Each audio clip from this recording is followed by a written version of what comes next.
Very warm welcome to those attending online, because I know there are many of you all over Europe who are now perhaps in the office or working in the home office who are attending the closing conference of the competing project. So warm welcome to all of you digitally as well.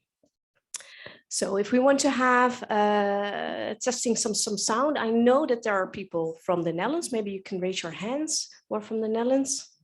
Okay, that's quite a big delegation. From Belgium. So very good delegation, I know, from France, perhaps. Germany. Over there, very well welcome. Romania. Here and there. I see some hands because we can see, so for those of you attending digitally, we can see you, which is very nice, on the big screen in the meeting room. So perhaps everyone is able to switch on the cameras and wave to the audience over here as well. So we can feel connected with each other, although separated by technology. So very warm welcome and good to see so many people attending the conference. Okay, well, we'll be needing you as well, so stay in touch. So for questions, etc., I'll be back with the online audience as well. Before I will start with some practical issues, please allow me to briefly introduce myself, because maybe I'm a familiar face for some of you, but perhaps I'm not. My name is Frauke Klootwijk de Vries. I am the Secretary General of IVR. And now, of course, next question will be, what is IVR? Thank you. And then I have a very long sentence, because IVR stands for the International Association for the Representation of the Mutual Interests of the Inland Shipping and for the Insurance and for keeping the register of inland vessels in Europe. Okay, well, that's a lot of words for the abbreviation IVR. I'm honored to act as the chair of today, and with the various speakers sitting on the front row, it promised to be a very interesting event. It does not need a lot of clarification where the competing projects perhaps stands for, as I know that all of you attending today are very much involved in this very esteemed project. However, I do want to share the following keynotes, which are published on the website of the competing project. Sustainable solutions, automation, and digitalization, as well as communication on a European level, will be part of the education and training programs. And I wanted to emphasize on these couple of words, because for IVR, I just explained the abbreviation of IVR, but one of our key pillars is loss prevention in general. So we want to reduce the amount of incidents happening on the European waterways, among other things, but loss prevention is one of our key pillars. And because of that, I know someone is also sitting in the audience who was very much involved within this project.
I think this is the linking pin between IVR, and the competing project, that with educating young people, emphasizing on communication, we want to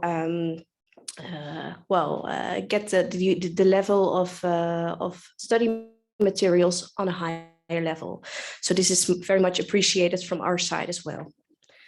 And not only harmonization of educational materials is to be used in vocational schools all over Europe, and which is also reached by this project, also the harmonization and recognition of the certificates. And as the inland navigation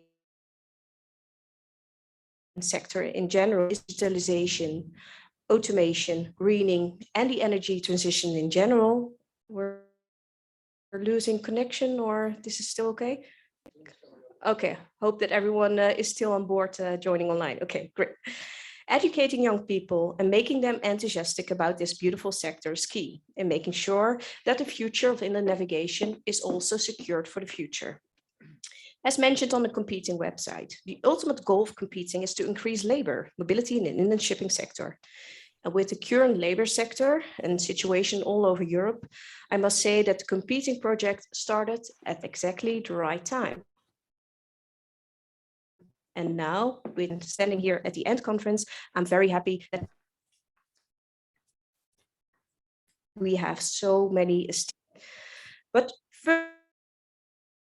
first, before we will start, now I have to, of course, use the pointer. A short practical issues. So, as mentioned, we are organizing a hybrid event, so not only physical attending in Rotterdam, but also attending from home. Well, the next slide is of point is very obvious, but for those online, please mute your microphone. And very important, right after each presentation, so we will have various speakers. They will be presenting for roughly 20-25 minutes. As you can see on the program, we have 30 minutes planned and scheduled for each presentation. So there's plenty enough room for questions, Q&A right after each presentation. And that is not only for those physical attending today, but especially also for you watching from the home office.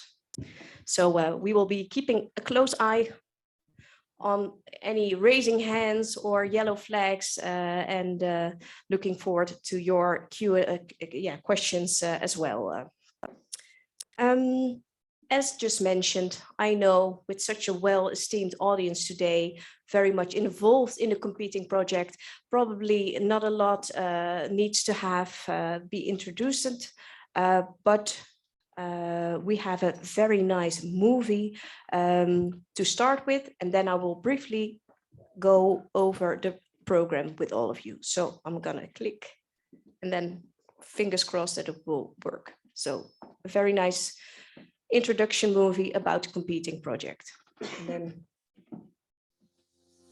Until now, inland waterway transport education across Europe hasn't been standardized, making it sometimes difficult for crew to work in countries other than their own. The EU competing project is solving this issue by harmonizing teaching materials throughout Europe, making diplomas interchangeable. Schools and training institutions can now download these easy-to-adopt and adapt teaching materials.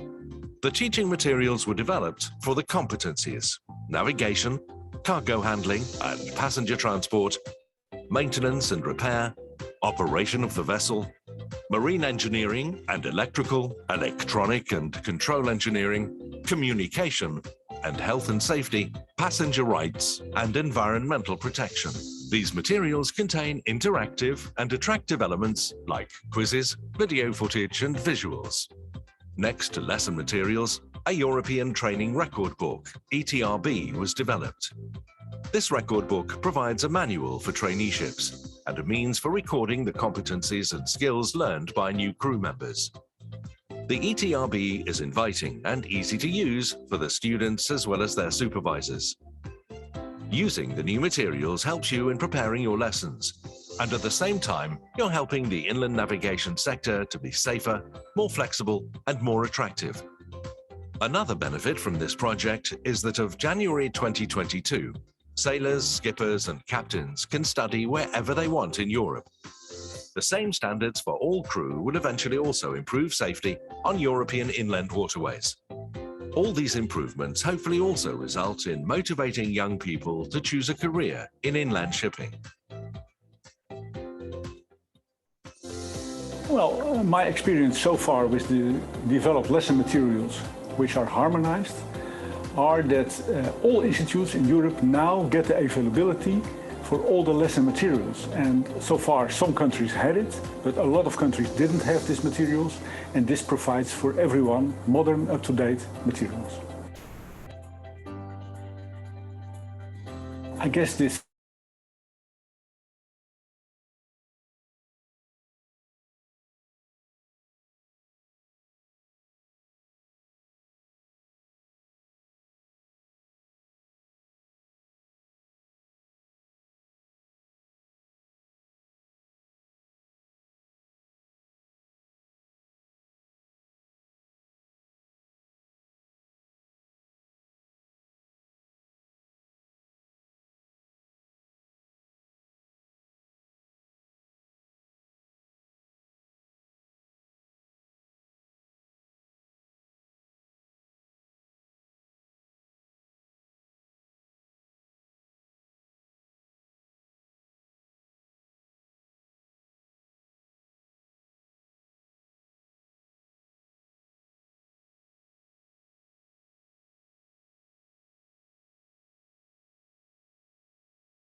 to reinstall it. Well, please allow me to briefly go over the program with you, and then I'm very happy to give the microphone to our first esteemed speaker. So this was the opening and a short presentation by myself. Then we have two very interesting presentations watching online, and I really hope that you can hear me all. Right after the two presentations, you will have a break of 60 minutes. So for those attending online, we will resume at 3:15, so 15:15. And I will divide the group attending physically today in two parts, and then go to the very interesting simulators installed here at STC. So that's shortly before the break, and after the break, I will give some extra thoughts about the second part of the interesting program. And now it's time for me, and I'm very honored to introduce the first speaker. Well, we already saw you, Mr. Minchens, in the video. I think, given the audience and given your everything what your meaning for the sector probably does not need to have an extensive introduction. Our first speaker, as mentioned, is Mr. Arjen Minchens, President of EDINA and Director of the Maritime Academy of Harlingen. So, give the floor to you.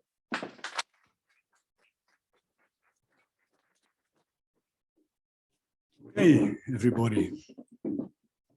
Hope this will work. In the video, I was handicapped. I had a wound at my head, but it's solved, as you can see. It was not happening at our simulator station or at the ship. Solved. Okay.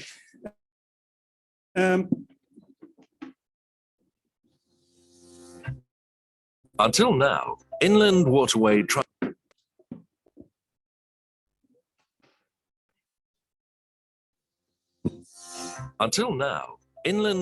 transport education.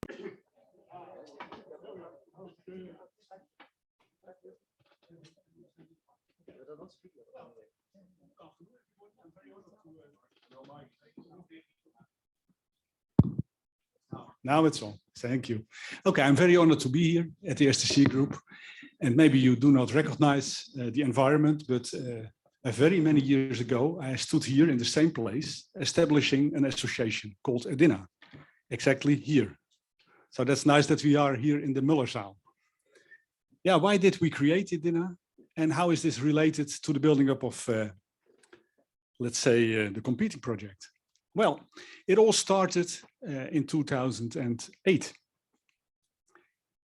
We were familiar to see each other as inland navigation schools all over Europe, but you have to imagine that in those days, we had two totally different systems in education within Europe. We had the southeastern part related to the Danube, and we had the northwest part related to the Rhine.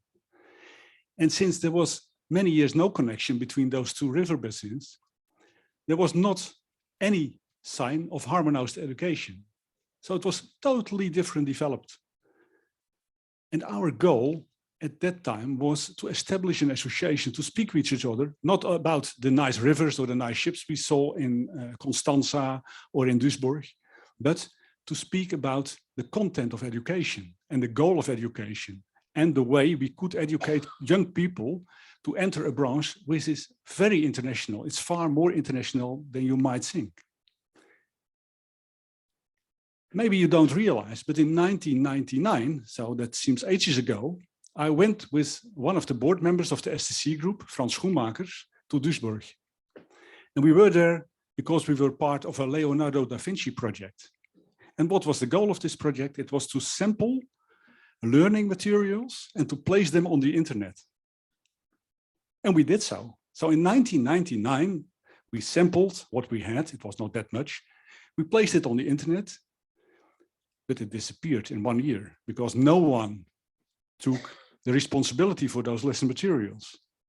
So also in those days, we were far ahead of what we are now. And because we are now presenting lesson materials online, but we did it more than 20 years ago already, but it didn't, it vanished.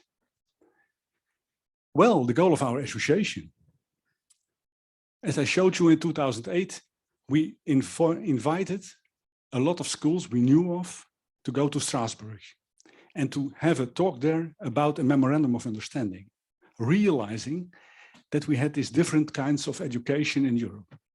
So we were talking about harmonized training and education for everyone in inland navigation. We were talking about the possibility to be a platform, to have, you have to imagine that within the Rhine Commission, we had not a possibility as educational institutes to speak about topics. We were not invited. In Geneva, where the UNEC is, we were not invited. Many of our schools did not have any contact with their own authorities. So we wanted to create a public association for everyone who is working in public inland navigation education. And of course, we wanted to exchange the knowledge for our students and for our teachers. At that moment, and you can see a lot of people who are also here, well, a few of them, and they have grown a little bit older. I see Jörg Rusche there, a very bright young man at those times. I see Hans van der Werf, the General Secretary of the Rhine Commission and so on. The Rhine Commission invited us. They saw the interest and they saw how important it was to have such an association. So we were very happy. And well, then we had a memorandum of understanding, as I showed you. And we built up the 4 association EDINA. And then later on, and that was exactly here, we built up our real association with help of the Platina project.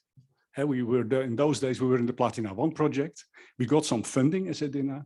And with the help of those fundings, we could establish a real association. And we sampled here in the hall of this building and built it up. Yeah, and now we have a slide, and that's a little bit tricky because you always forget people. But we had a lot of board members, and I have to send you the greetings of Rob van Reem. He's here. He wanted to be here, but he could not. There you see our former office manager, Jaap Gebraat. Well, those who are working in inland navigation nowadays in Europe, they know his name. He's now doing a lot of work in green transport, greening all kinds of ships.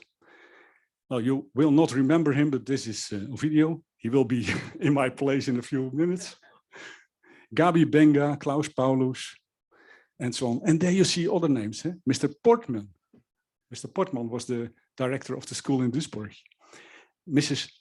Montenegro, Doina, She played an important role also in the competing project. She couldn't attend here, and so on. Mr. Giba, yeah, he is the one who is responsible for all transport on parts of the Danube, 500 kilometers. And we had a lot of General Assembly meetings. And one of our assembly meetings I remember the most was the one in Bydgoszcz in Poland. We had to go there via Warsaw. It was in February, -25 with a strong eastern wind, a lot of snow.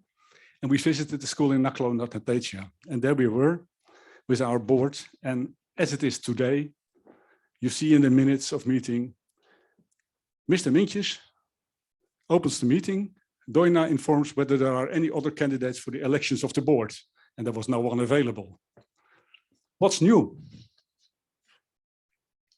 Well, luckily enough, we have our board now. And that's Michel, Mr. Roland, he is here. He's taking the place of Mr. Paulus, Mr. Kupsa, Mr. Benga, and of course, Mr. Bergsma, he is sitting here. And he's our favorite treasurer because since he is our treasurer, we didn't have that much of money. No spendings because of COVID, of course. Well, and of course, we had our working plan, and it must be familiar for you. Cooperation on the subject of the harmonization, developments of the standards of training and certification for inland navigation. Well, this was a hard thing to mention in those days, because it is related to the STCW in the maritime. And for you, it might be very familiar to speak about STCW and STCIN, but for people in other countries in Europe, this was a forbidden word. We could not use it. We had to speak about competence tables because, well, as schools, as training institutes, we are very familiar. We speak our language, the same language. We are in the same topics. But when you're at a political level, and we speak about standards for training and certification of inland navigation, that's so related to the maritime world that some of the countries in Europe do not accept that. So we had to change our wording. Of course, one of the hot items until now is a uniform language in European inland navigation. Frauke started, and that's, I know, a big topic also in the insurance world in inland navigation, about the communication. And you know that if there is no uniform communication, you will have incidents and accidents. So from the beginning, Edina stated we should have one common language, and one way or the other, it will be English. This is, until now, a very difficult topic in the EU. But it's very simple. Until 1989, in Southeastern Europe, Russian was, of course, an obligation to learn. But since that time, young people in the southeastern part of Europe do not speak any Russian anymore. They do not speak German. They do not speak French. They will speak English. And that's the same language the people in the western part of Europe learn at school. So that's the only solution for that topic. So we developed with the colleagues of Schiefer Beroepscolleague from Duisburg, of course, the app Le Sync, and it's RiverSpeak. Officially, we do not have one uniform language at the moment, but unofficially, everyone accepts that it will be English. And of course, you will find books about it, you will find Edina work about it, and so on. And I really hope that we will reach the goal that this will be officially recognized. Well, then, of course, the website and an exchange program. As I told you, we have had very many meetings everywhere in Europe. And it's very nice to see that it's all over Europe. It's from France to Romania, it's from Bulgaria until Germany and so on. So our members are everywhere. And of course, we had to develop everything an official association needs. So we have our newsletter, it will be spread around 4 times a year. At the moment by Jan Henk Braam, he is our office manager. He's sitting somewhere here. You can contact him. And so on. That's what a real association does. What results do we see after so many years? Well, I proudly can say that the EU Directive 2397/2017 has been accepted, is come into force. That's one of the big results of our work. I guess this is the first European directive coming into force from educational side. I never seen such a thing. So we have to be proud of that, I guess. But on the other hand, this raises a lot of discussions in every country, because what you see is that making a directive, speaking about it with every partner and stakeholder in Europe does not mean that when it has to be implemented, that everyone accepts it. And from the beginning, I see Gerard Kester here, Bas Struik. We had people from, for example, the Dutch entrepreneurs talking about these competence tables, talking about the directive. We have seen the people from the authorities, the Rhine Commission, Jörg Roesche was always involved, from the Danube Commission, from the Saba Commission, from the Mosel Commission. We have talked about this everywhere. But since the implementation comes into force, we see the differences between the countries. So there's a long way to go, but we still have the directive, and that's one of the results. We are recognized by every party in European, but also worldwide inlet navigation. River speak, well, it's not officially accepted, but it is there. We have had a lot of Erasmus projects about cultural awareness among people on board of inland navigational ships. We have had projects about navigation tables. We have had every kind of project, for example, also about simulators. You have to realize that in West Europe and also in the eastern part of Europe, simulators were not recognized as an assessment tool, only for radar. Now we have simulators recognized for the assessment tools we now can use. It's the first time in history in inland navigation. Well, in aviation, it was 20 years ago. In maritime, I guess 12 years ago, 15 years ago. And now we are so far in inland navigation. That took us a while. We have a lot of members, and we have a global network of inland navigation associations working together. Here I show you the members. Well, it's worldwide, as you can see. And if we go further, we will also have a lot of associated members. And we all have one topic, that's to speak about inland navigation and especially about the training of young people. Because as you know, the biggest problem for our future will be to attract young people to come into the sector. And we are the ones who are allowed them to go there. Okay, that is about the building up of EDINA. What were the challenges? We were building up the association, but then we saw that we had the competence tables, but there were no uniform lesson materials. We did not see any quality control and quality assessment system. And there was no uniformity about the sailing time on board. How does the skipper see if the deckhand is working like he should do? So that's where the competing project came into force. I guess we did 3 times an attempt to build up such a sector skill alliance. The first one who started it was Jaap Gebraat, then Timon Jonkind, then we had Lucie, and then Jan Smalleganger came. But that was after we had the project. It took us a while to build up a good project formula. And this is the assignment, the agreement, what we signed.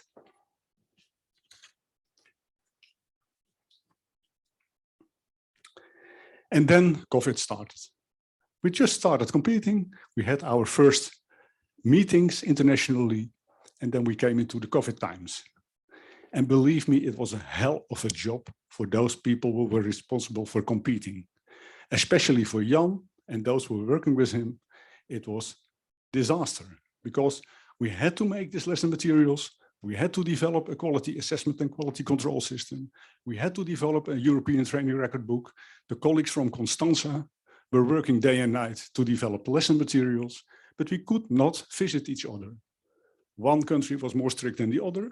So sometimes it was possible to go to Germany and we had a hybrid convention, but most of the times there were no travel possibilities. And it took Jan, I guess, many nights of sleep. He will talk about that later, I guess. But in the end, we are now at the end products of competing. And I'm very happy to see that we now also have uniform lesson materials, that we have a kind of quality assessment and quality control system, and that we have a European training record book, and so more. And of course, EDINA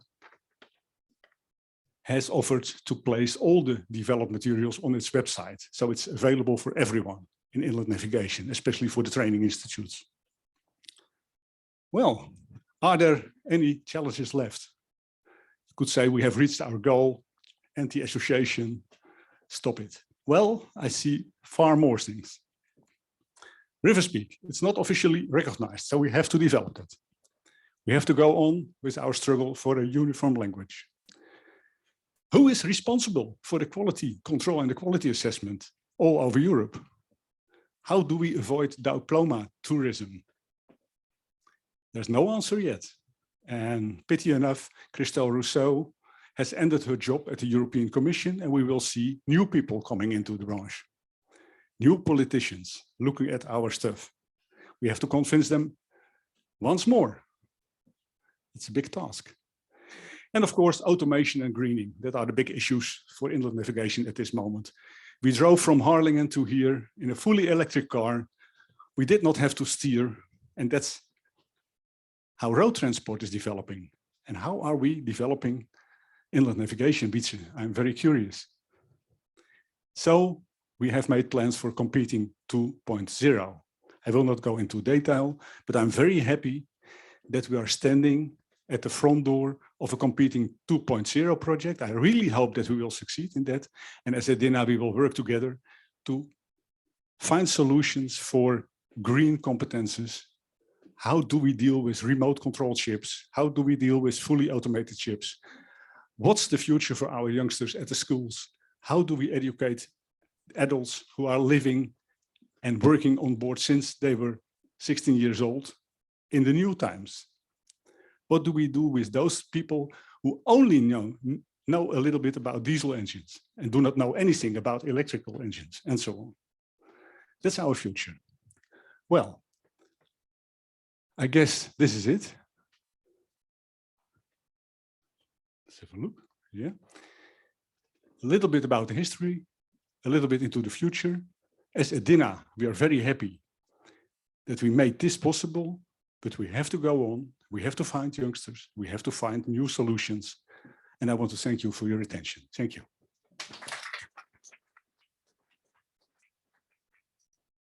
Well, thank you very much, Mr. Mientjes. And although your presentation was as crystal clear as could be, there might be some questions and there's room for some Q&A. So I'll first start with the audience. Are there any questions from the audience, perhaps for Mr. Mientjes? Online, perhaps. You can raise your hand or via the chat. Yes, of course. Oh, and I also see your colleague from the board, but yes, Mr. Dusker. Thank you.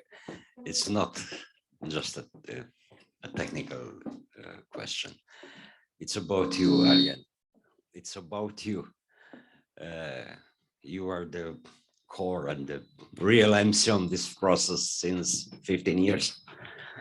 How do you feel in this moment when you complete this very important project? And also we are already in all the Europe implementing the directive and all the, let's say, the dreams since 15 years.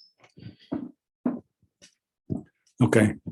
Well, thank you for the question. Yeah, how do I feel? Well, it's like a big wave, you know, you start when it's down and then it goes up and up and up and up. And then, well, we have reached the goal of the directive. So we have a harmonized system, but then you realize, and then the wave goes down, that implementation is a big deal. If I look at the moment around Europe, I see countries who are at the moment not in any way prepared to implement this directive, although they are having inland navigation schools and they have inland navigation canals, lakes and rivers. So that's a hard job. And on the other hand, I see other colleagues who are working very hard, but do not enter their authorities. And then I see in many parts of Europe, and I'm very happy to see that there is a cooperation between authorities and educational institutes and the branch, because that's what it should be. We have to work together. And of course, I'm a little bit worried about all the fast way. We see that automation is going and the slow way inland navigation is reacting upon it. I see a lot of projects, but it's all small projects, and I do not see an overall vision. So many of my old students, and it must be thousands, they call us at our institute and ask us, well, we see that we have to green, but what is the solution? Where do I have to? Well, I have money, I want to build a new ship, but how should it be like? Should it be on hydrogen? Should it be on LNG? Should it be an electrical ship? What kind of shape of the hull? And they have these questions, but they do not get an answer yet. So that's, I guess, the responsibility for us, but also for the branch and also for the authorities.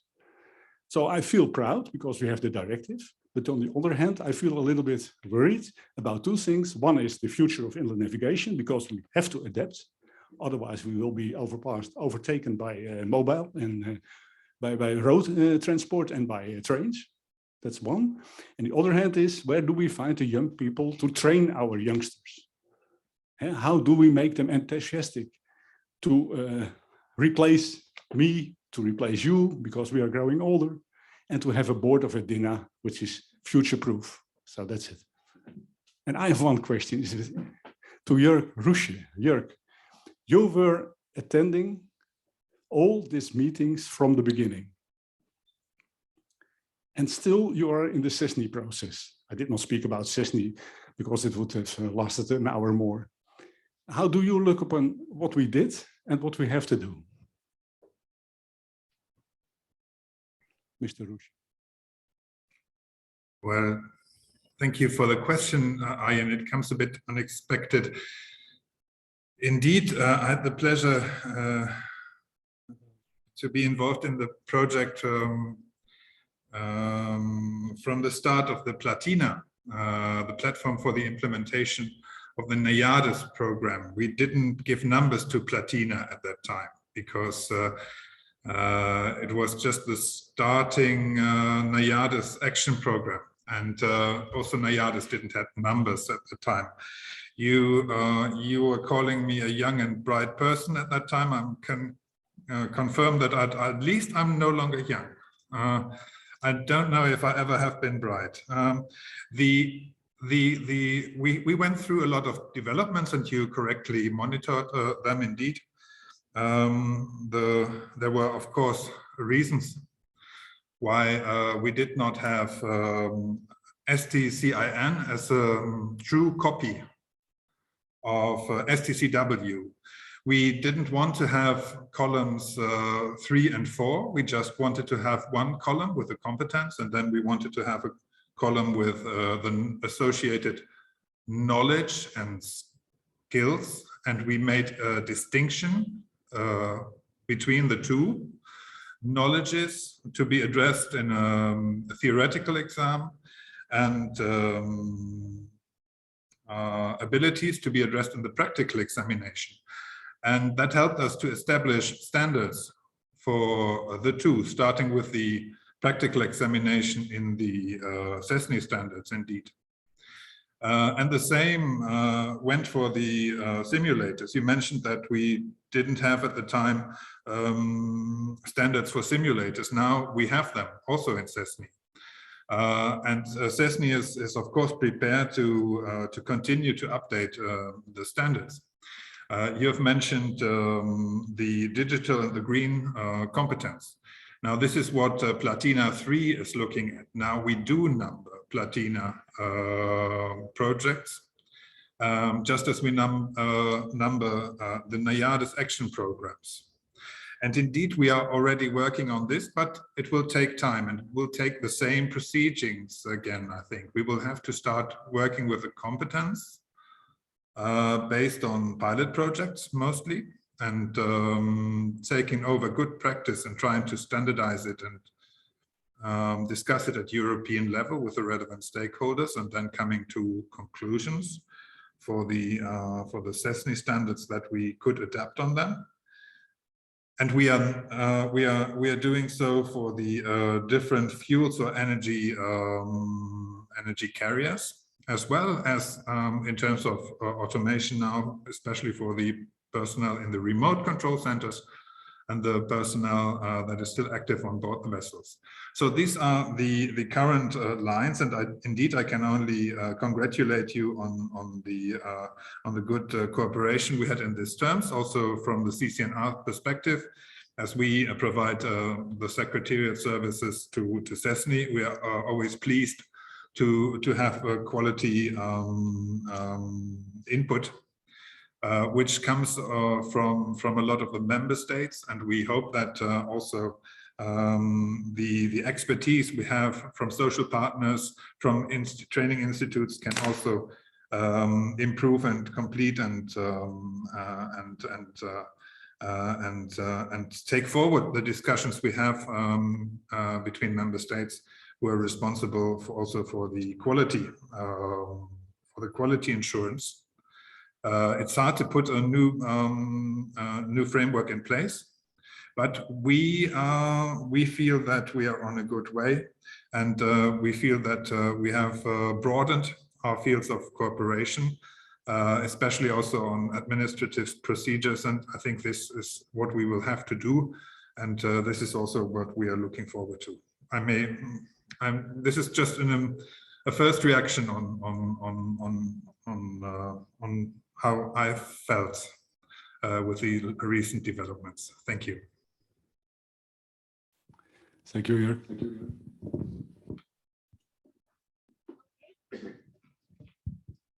Okay, well, thank you very much, Mr. Rusche from online from Strasbourg.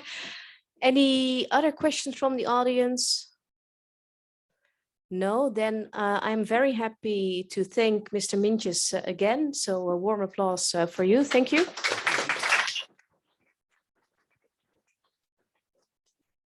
And introduce our next speaker, who will be Mr. Kupsa. Well, we just saw your picture on the presentation of Mr. Mintjes. You are current vice president of EDINA, but also already very much involved for a very long time. And you will be speaking about the competing project from the Danube perspective. So I'll leave the floor to you. Thank you. Thank you very much. Looking for a mic.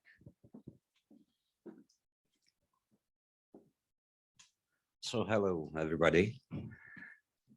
I'm very happy to see you all here, friends of mine, colleagues from EDINA, partners of Cheronav, and there is a real honor to me to be a key speaker to such an important moment when we close such complex project.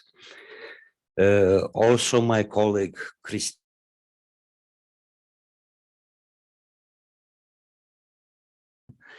and my colleagues Liliana and Dragos are present in online format. I want to salute you, and after my intervention, if you will have some technical question, they will be happy to answer, to have an intervention if necessary. I will speak, in fact, in their place because they have the most important contribution to the project. I just support them with the managerial issues and with some advices, but in fact, they carry the work with all of you. So slide number 2, if there's possible. I can do it myself. Okay, this was in fact first slide. So the EU inland navigation waterways network spans over 20 member states and is over 41,000 kilometers long. Every year, these waterways transport around 500 million tons of cargo, and over 70% of inland waterway transport within the EU is a cross-border transport. However, at EU level, this sector is small in relative terms, with only 6.3% of the total goods transported by inland modes, which is very small amount, and this means the potential of inland navigation is not really well used. Even on the EU's main waterway axis, even on sorry, on, I have a pointer here also, yeah, even on this axis on, cannot see very well. No problem, no problem. You can see the on the Rhine and the Danube, there is still a lot of spare capacity, contrary to the road and the rail networks, which are heavily congested. Linked by the main Danube Canal, also called the Europe Canal, the Rhine and the Danube directly connect 13 member states from the North Sea to the Black Sea over a length of 3,500 kilometers, providing one of the most important water transport routes in Europe between the ports of Rotterdam, where we are, as you say, the capital of maritime Europe, the biggest port of Europe, and the port of Constanza, which is in the southeast of Europe. The Danube plays a strategic role within the European transport network. One of the most important international waterway running through 10 countries, the river connects Central Europe with Western Europe and the Black Sea region, as you see there on the slide. Using the Danube route, a part of the goods from the Far East destined from the Central Europe shorten their journey by 4,000 kilometers. And it can be said that the impact of the construction of the Danube Black Sea canals exceeds the border of riverine countries, becoming a strategic factor for all the Europe. Next slide. And also the benefits of navigating the canal, however, consist not only in shortening the distance of the transport, but also in connecting Danube to the port of Constanza. So it is possible for river transport to continue at sea with specialized vessels, as you see in my slide, that have a much lower cost per ton than other means, contributing also to our common long-term objective of greening the transport sector. Here you can see the competing consortium map, and we can say as Rhine-Main Danube corridor connects Europe, we are here connecting the schools and training institutions involved in inland navigation training. We are a network of highly motivated people with deep knowledge of the sector, and most important, we will not only to pass our experience to the next generation, but we do it in a harmonized way, and we work for the 15 years to this objective. In Europe, there are multiple barriers faced by the IW sector, including the aging of the workforce and the difficulty to recruit new entrants to the profession. They add to the difficulties caused by the economic and financial crisis, putting pressure on working conditions. And the last 5-year forecasts reveal a serious future shortage in the supply of the personnel. The industry already identifies a current shortfall. Even in the past 5 years, we have made good progress with increasing recruitment and training levels. Further, the growth in demand for personnel could generate a serious shortage in the total supply. Meanwhile, according to the Eurostat structural business statistics, the total number of the persons employed in the transport of goods and passengers on inland waterways in Europe is amounted to approximately 48,000 people in 2018. As you can see, about 53% of them were employed in passenger transport, and in next slide you will see about 47% of them were involved in transport of goods, and also you can see the number, the approximate number on states. So the directive 2017/2397 sets out the condition and procedures for certifying the qualification of the personnel in the Union's inland waterway. The certification aims at facilitating mobility, ensuring the safety of navigation, and the protection of human life and the environment. In Romania, we are, let's say, advanced with the implementation of the directive. An order of the Minister of Transport and Infrastructure, which transposes into national legislation the provision of the directive and the delegated directives, was published on 7th of January 2022, and after the public consultation, the Order 229 on 2022 was published in the Official Monitor of Romania in 8th of March 2022. So from 8th of March 2022, we have implemented in the national legislation the directive, and we are able to provide courses. However, the transportation of the directive brought substantial changes to the system of issuing documents and led to the need for approval by the Romanian Naval Authority of the training programs organized by CERONAV according to the standards of the directives and to the establishment of a new national certification system. The trainers and staff of CERONAV have been working hard to timely meet all the requirements. However, it is a path we are committed to, since CERONAV, as a member of EDINA, was one of the promoters of the new European directive. And as you can see, we start the work, as Ariane said, back in 2008 in Platina project, and then followed HIN project and Platina 2, with the main objective to support the European Commission, European member states, and neighboring countries in the implementation of the NAIADES 2 action. CERONAV was involved in the job and skill work package dedicated to harmonizing education standards in the field of inland waterway transport and logistics.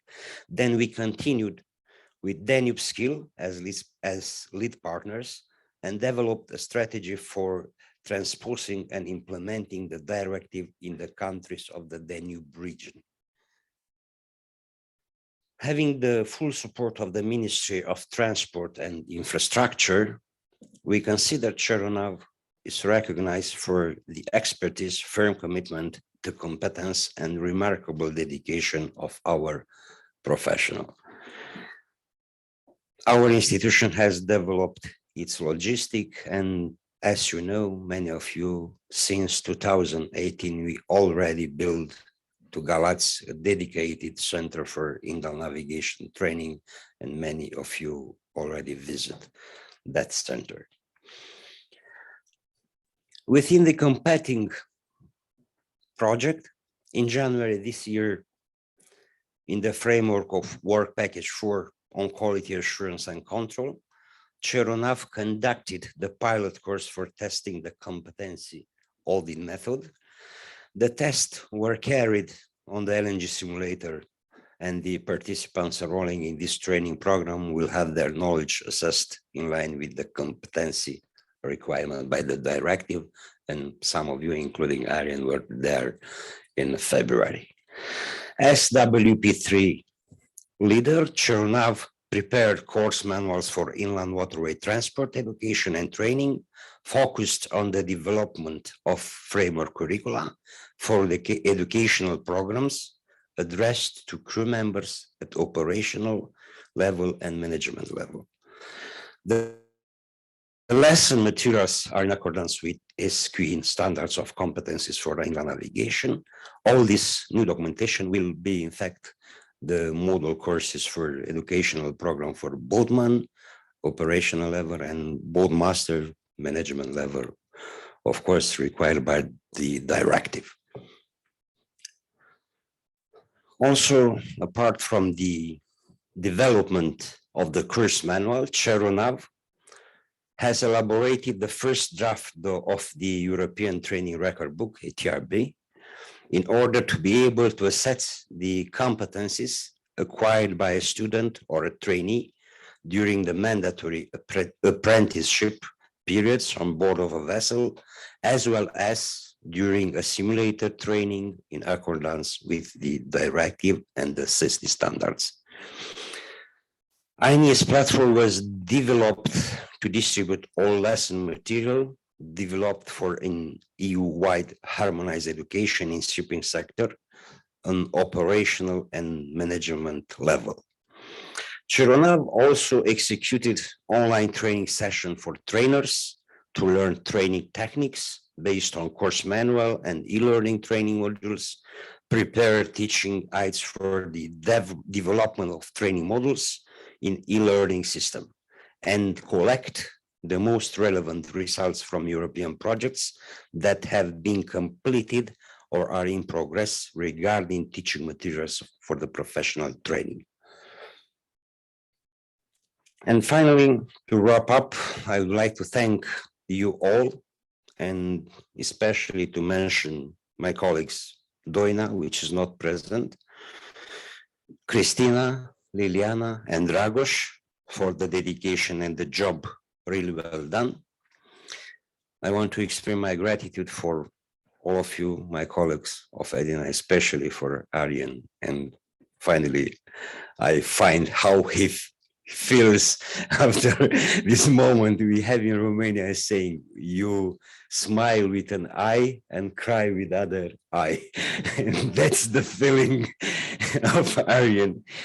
Also special thanks for you, for STC, for your very friendly professional organization and hosting. It was impressive for me.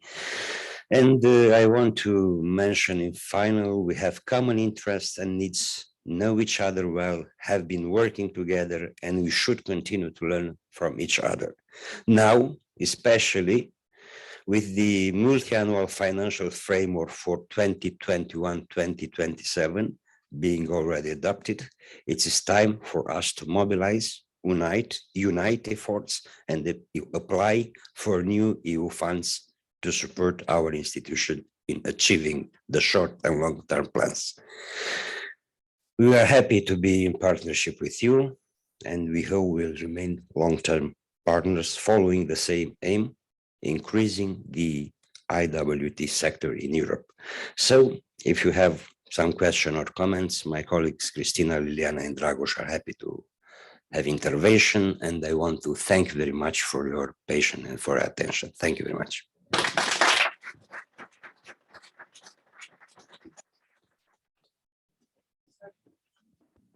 So thank you very much, Mr. Kupsa.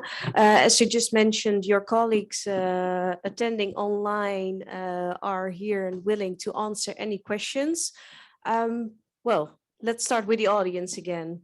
Any questions for Mr. Kupsa or for his colleagues attending online?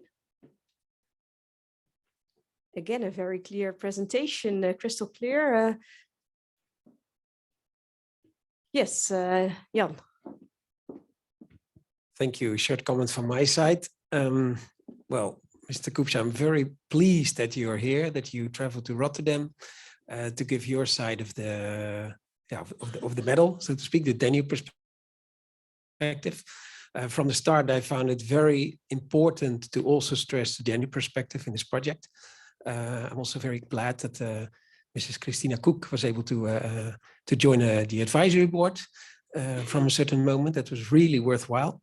And Jörg, I can come back on your question about being bright. You, to my notice, you have been one of the guys to state the most bright questions. So that was very worthwhile to have you in the advisory board as well. But coming back to Christina, so maybe from your side, a short response, how have you experienced the project and the cooperation, please?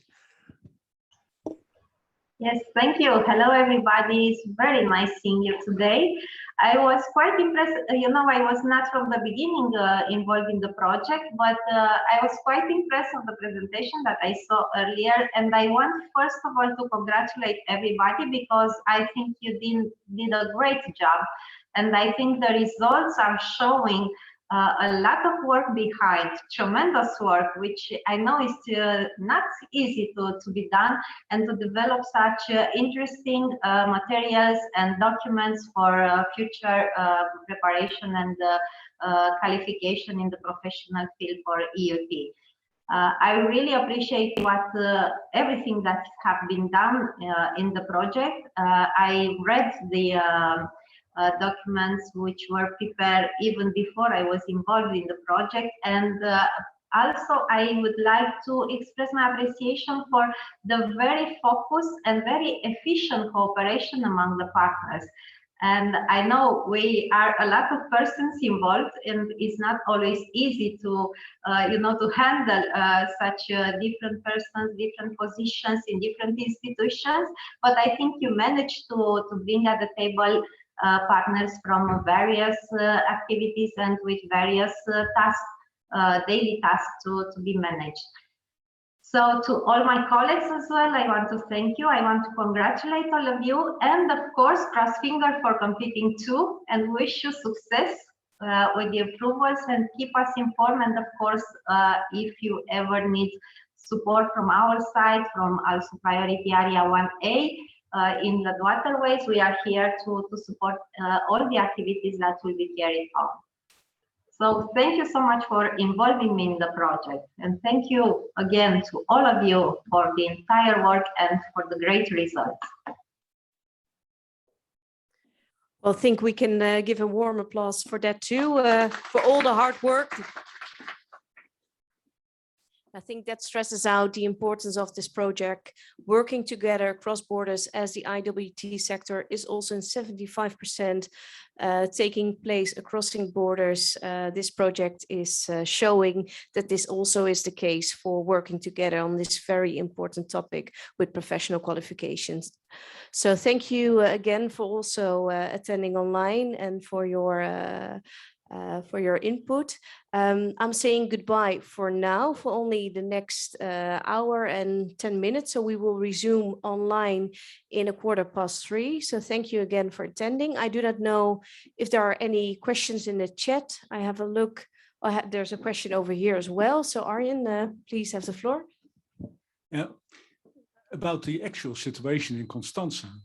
Can you elaborate a little bit about the situation over there? I know there is a lot of maritime ships outside the harbor waiting to be loaded with grain from Ukraine, but I can imagine that inland navigation will play a far more important role at the moment, bringing in goods from Ukraine to Constanța and bring them overseas. Can you elaborate a little bit on that? Yeah, that's a good question. Of course, because of the situation of Ukraine, as you know, all the northern part of the Black Sea, of the northern port of the Black Sea, are blocked by the war.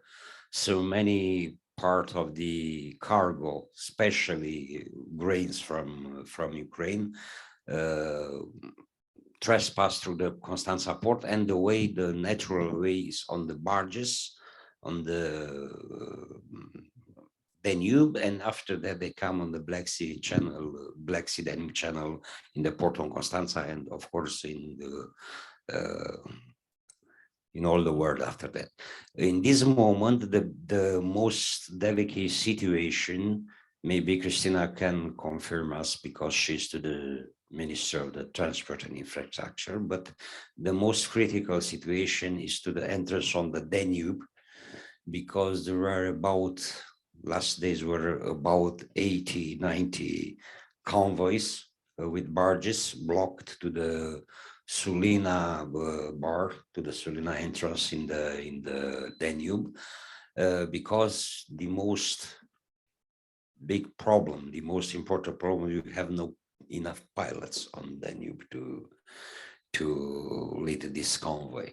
Now the Minister of the Transport is working, and I think it's already finished, and ministry ordered to reconvert very quickly some navigating personnel in pilots, and we hope next period will solve this problem. But anyway, in this moment, there are thousands and thousands of tons of grains from Ukraine, which are transiting the Constanța port. And of course, even the situation is not 100% solved. It's a big help for the export of the Ukrainian grains. That's for the moment. If Christina want to complete something, maybe have any other news. Thank you. Now, what you said, Ovidiu, is correct. There are some blockages because of huge quantities in a very short time coming from Ukraine. But Ministry of Transport, together with the national authorities, with the port administrations, are taking measures and are making huge efforts, because also the delays are caused by the differences in gauges for trains, for example, which are carrying on goods. We have blockages not only in the ports but also on the railways and on the roads as well, because there are huge quantities coming from Ukraine, and indeed there is a lack of personnel on board the vessel because of the war. Not many people can still working on board the vessel. So yes, we are taking. I'm not directly involved in the measures, but I know that the ministry is making huge efforts to solve all the problems for ports, for inland waterways, for transshipping the cargo on the Danube or on the railway, depending. And yeah, hopefully soon will be solved all these issues. Hopefully, yes.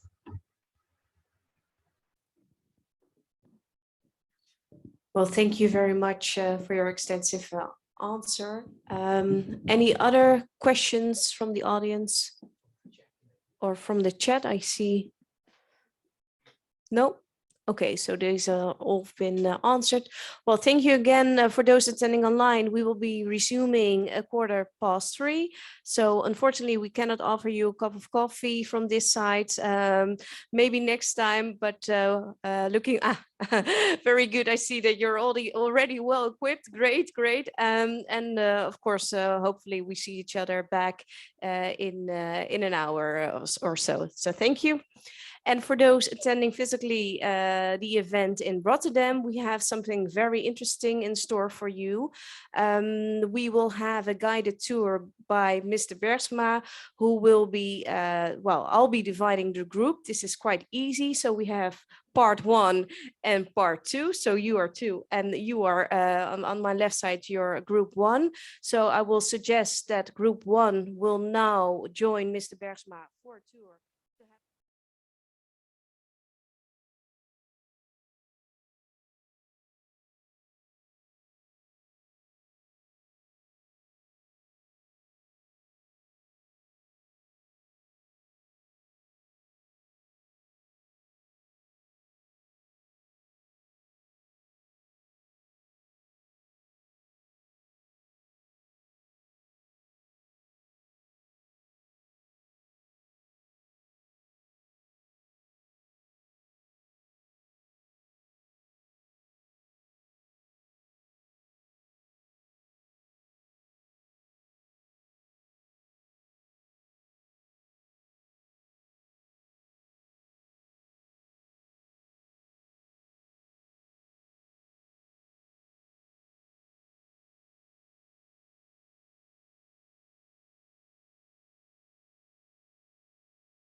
toch wel dat we in de tuin een beetje ontzorgd willen worden. Dat we heel veel kunnen genieten. En overkappingen spelen daar een hele grote rol.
kauren, yimbe kulu goro kauren, nanan kauren, yimbe segu kauren, nanan kauren, yimbe mati kauren, nanan kauren, yimbe jawo kauren, nanan kauren, yimbe kidal kauren.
Zeg hallo tegen alles waar je van houdt.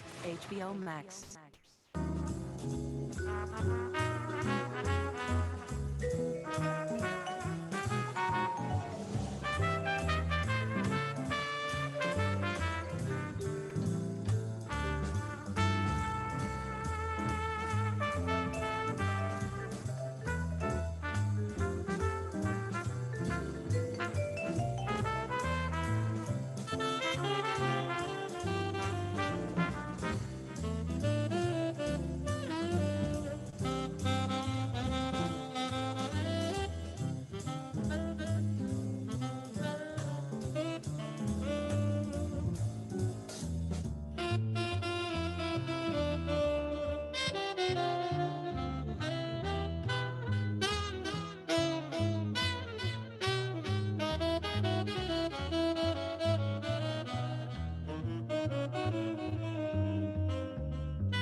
Via Swappie kocht ik deze iPhone. Hij is refurbished door middel van een 52 stappenplan. Dus echt zo goed als nieuw. En mocht hij nou toch kapot gaan, heb ik 24 maanden garantie bij Swappie. Door refurbished te kopen bespaar ik geld in mijn portemonnee en ben ik ook nog eens goed bezig voor het milieu. Dus koop niet langer nieuw, maar refurbished. Buy smart, not new.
Ja, die kan niet.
Zeg hallo tegen alles waar je van houdt. HBO Max.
Recording in progress.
There you are.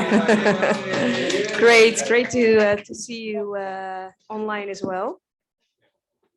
So I hope everyone had some coffee, tea, refreshments after the very interesting tour we just had.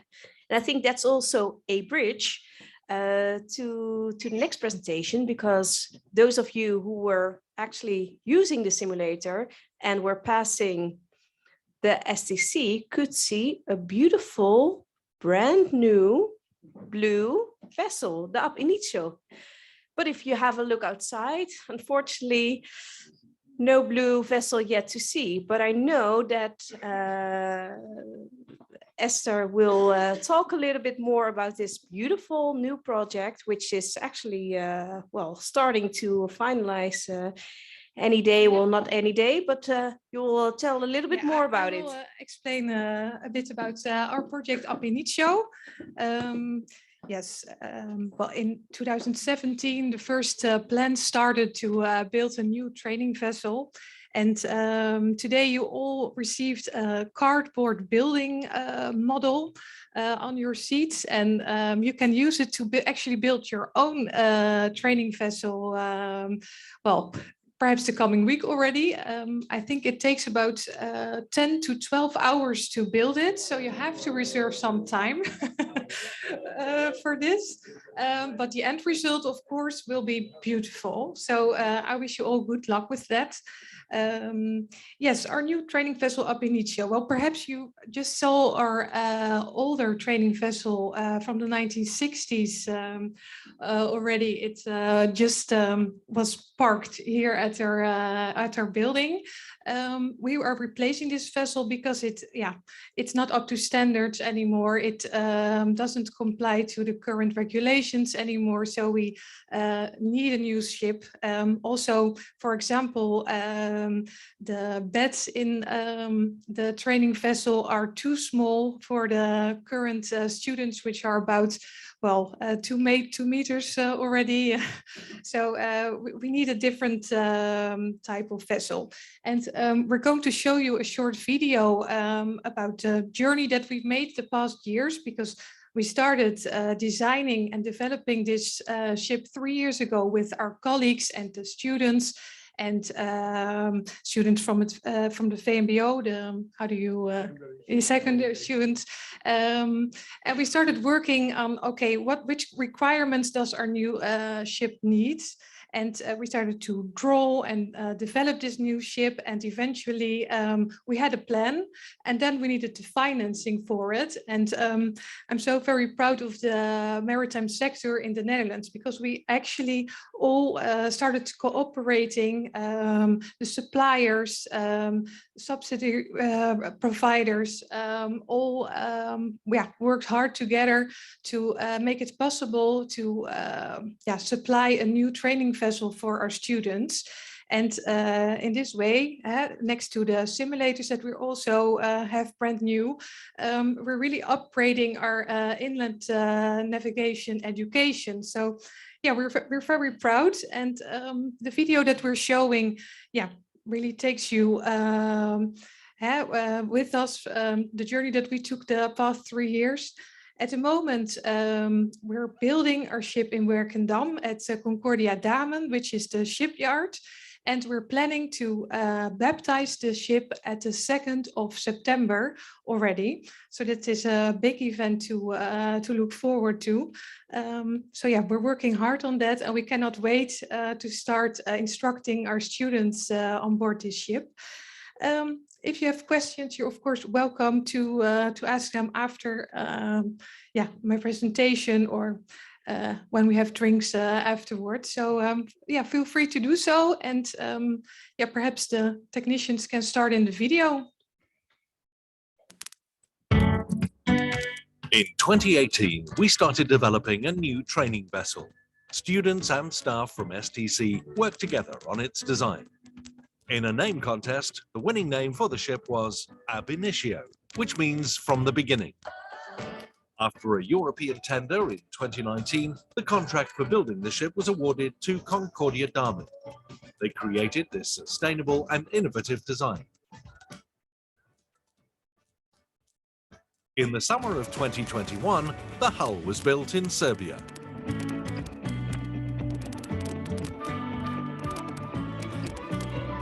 Nou rolt dat schip langzaam uit de botenloods. Hè? En dan denk je toch, wat is dat een bijzonder moment. En als je nou kijkt naar dat schip, hè, je ziet vooraan het leslokaal. Dat wordt eigenlijk een groot raam. En achteraan het fieldlab en die kajuit er zo bovenop. Je zal er maar les in krijgen.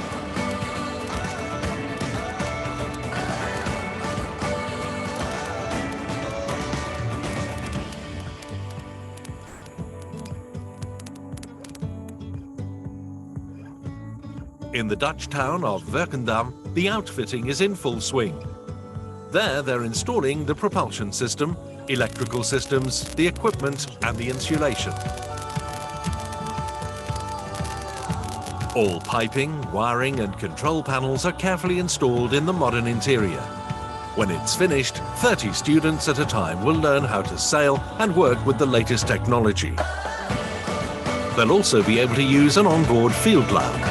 They'll even learn how to operate a hydrogen propulsion system, which makes the training vessel very sustainable.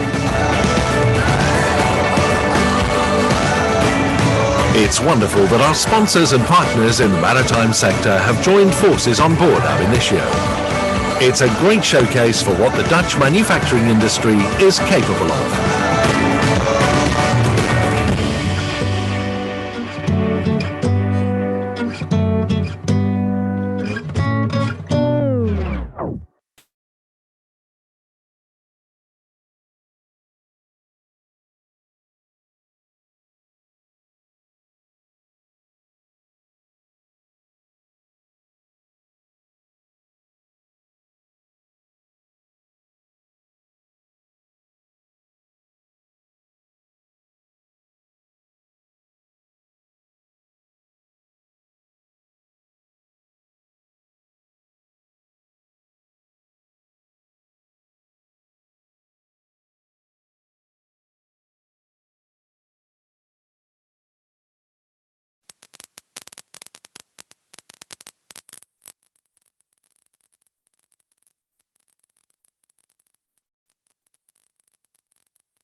In energy transition and especially also shallow water.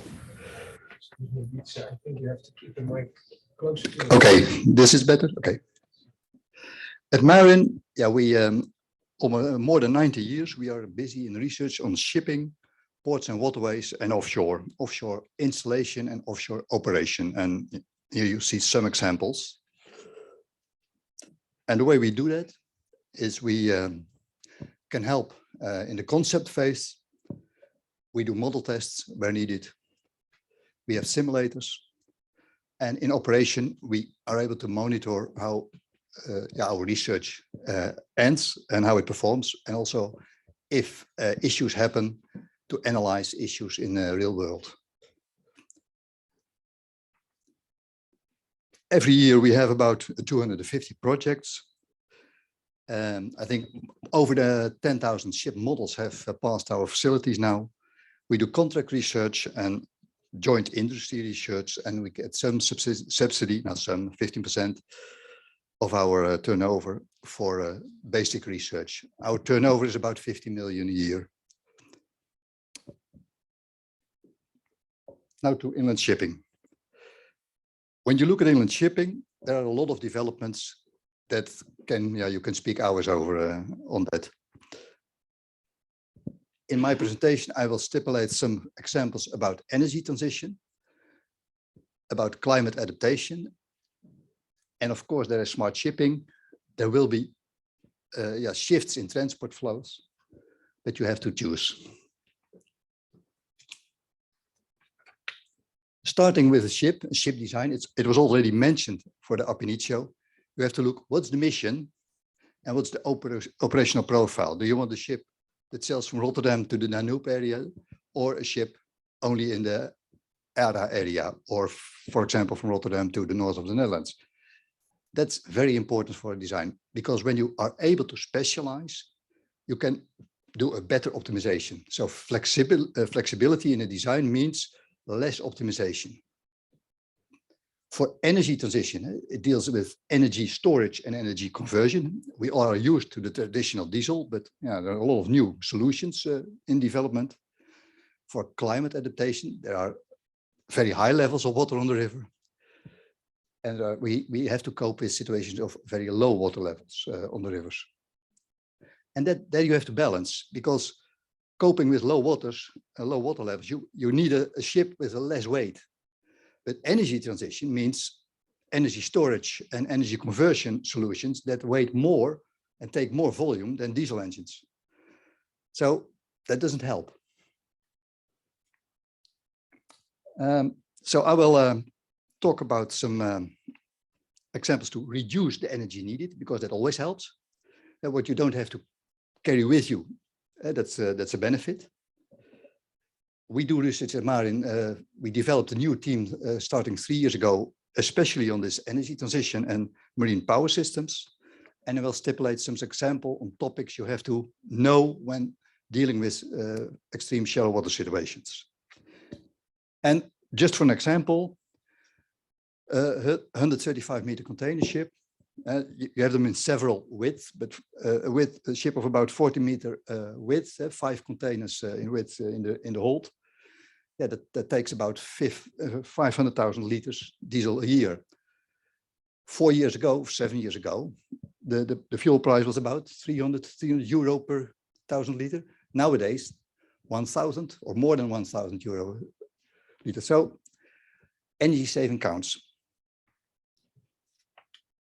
For example, at the bow, already years ago, we compared the existing ships with respect to generating waves, because the energy you need to generate a wave is not used to propel the ship.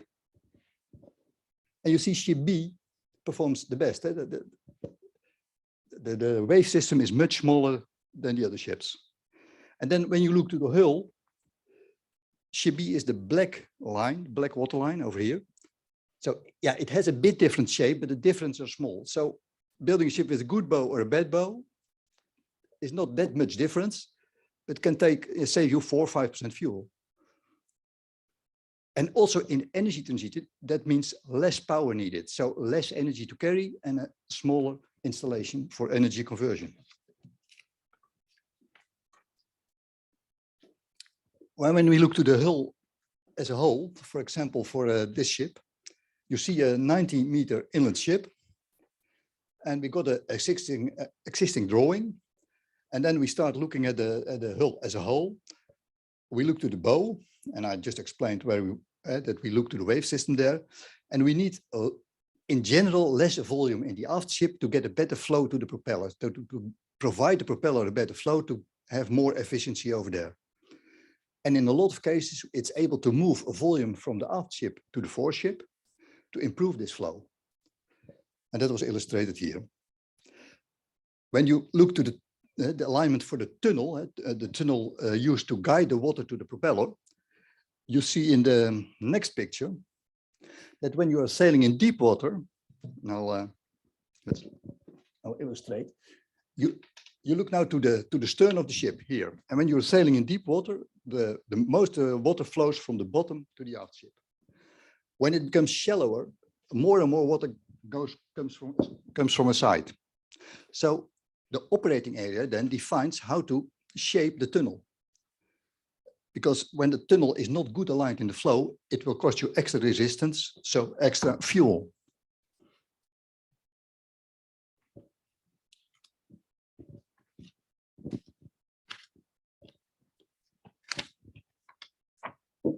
So some design considerations are be careful for the bow, and that's not a big effort for us or for another company. They can help you, in most cases, relatively cheap. The stern, that's more complicated, but with the common fuel prices, it helps and it pays back. Air suction, I won't treat that in more detail, but it's a topic to watch it. And in shallow water, what you see now, more ships with more propellers, more smaller propellers to be able to sail in shallow waters. And there you really have to take care to the interaction, the rudder, the nozzle, and the propellers. And at real shallow water, there is a concept that's called distributed propulsion, and it's already used in inland shipping. For example, this push boat is already operating for several years, and it has 4 propellers of 1.30 meter diameter. And here they choose for 4 diesel engines. So the number of diesel engines makes it more expensive, but it is able to operate at a less water depth than a comparable ship with 2 propellers. Another example, a new tanker built some years ago for Outcomp. Here they did several studies, and in the end, they opted for 3 thrusters in the aft ship, also with smaller diameters, in order to be able to carry a 700 ton at a draught of 1.45.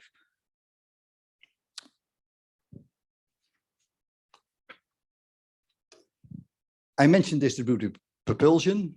In the extreme, you get a lot of very small propellers in the ship. So that's not practical, but to illustrate what's the effect. So we did a study where we calculated the efficiency of an aft ship with 1 propeller with a diameter of 1.90 meters, up to a lot of propellers with a very small diameter of 0.7 meters. And then what you see in the end is that 1 propeller with a diameter of 1.9 meter has an efficiency of, say, about 0.78. But 3 propellers, and I have to watch carefully, of, say, I think 1.3 meters have a better efficiency. So here there are solutions. It has a price, but given the operating area, there are solutions to cope with shallow water. In the end, the most challenging topic here is you want a propulsion system that operates very good at shallow water, but also operates good at normal water levels. And that's not really solved yet. What you see now in the solutions for the very shallow waters, they have less efficiency in more deeper waters. I mentioned the nozzle and the propeller interaction. What we learned in different studies the last years is, given a certain aft ship, this was a retrofit study. So given a certain aft ship, you can play with the diameter of the nozzle. And in this case, the smaller nozzle provided more thrust, so that compensated the less thrust of a smaller propeller. And overall, it gave a better efficiency. And then you gain overall about 4% in power, so in fuel consumption. So that also, given 500,000 euro a year, that's 20,000.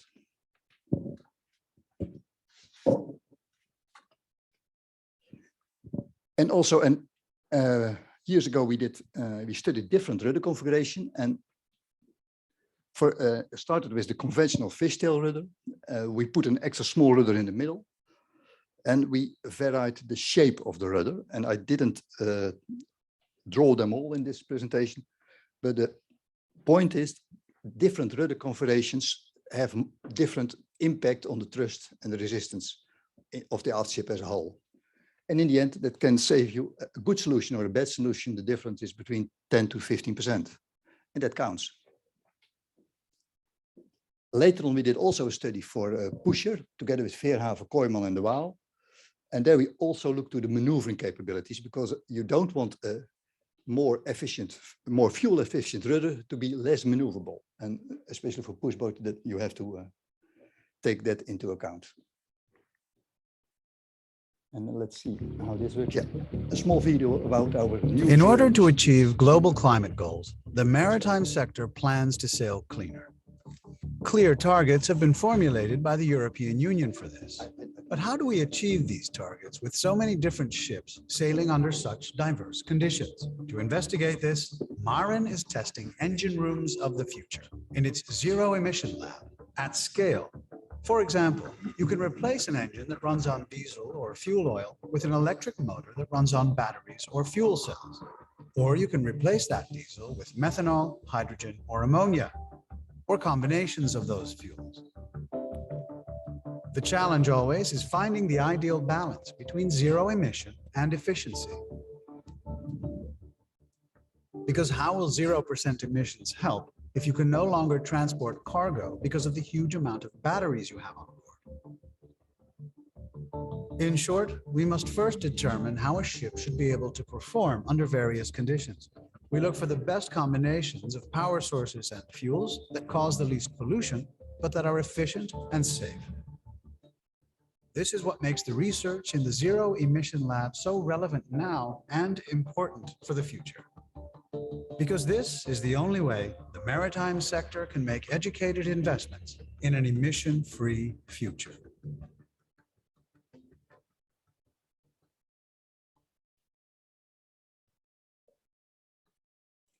So at Maren, we have a new team and a new facility to also test different energy carriers and energy converters. And we propelled a propeller in the former cavitation tunnel.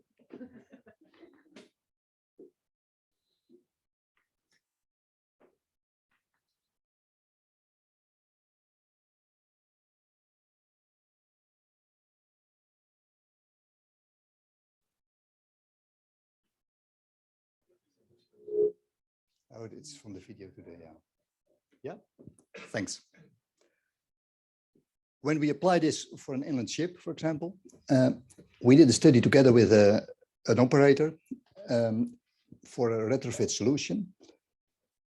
And then we studied, and we came to a solution with electric propulsion, gensets, battery system, and facilities for methanol storage. And then we are able to help them in the shape and the compartments in the engine room. This is all in the presentation. So how does it fit in the ship, and how much containers do you lose because of, in this case, methanol tanks? Given a solution, we also can calculate, estimate the impact on fuel consumption and on costs. For example, you can get these kind of graphs, so emissions per type of fuel, and costs, operating costs, and capital expenditure to make this solution. And in case of a retrofit, it was quite an investment. You see about, I think about 3 million, yeah. Divided in electrical systems, most generators, and the energy storage. Not yet a good business case. Oh, sorry. Up to here about the zero emission. Finally, some notes about sailing performance. When you sail in shallow water, you have the bank suction. So the ship, yeah, more or less, when it sails here, it will pull to the shore. You have ship-ship interaction, two ships encountering or overtaking, interacting. You have the squat, and I don't know whether you know what is squat, but to illustrate, the sailing ship will have a sinkage and or a trim when it sails. And this sinkage and trim is not an issue in deeper waters, but it is an issue in shallow water also because the effect is stronger. inland ships in most cases are quite full, and then the trim is bow down.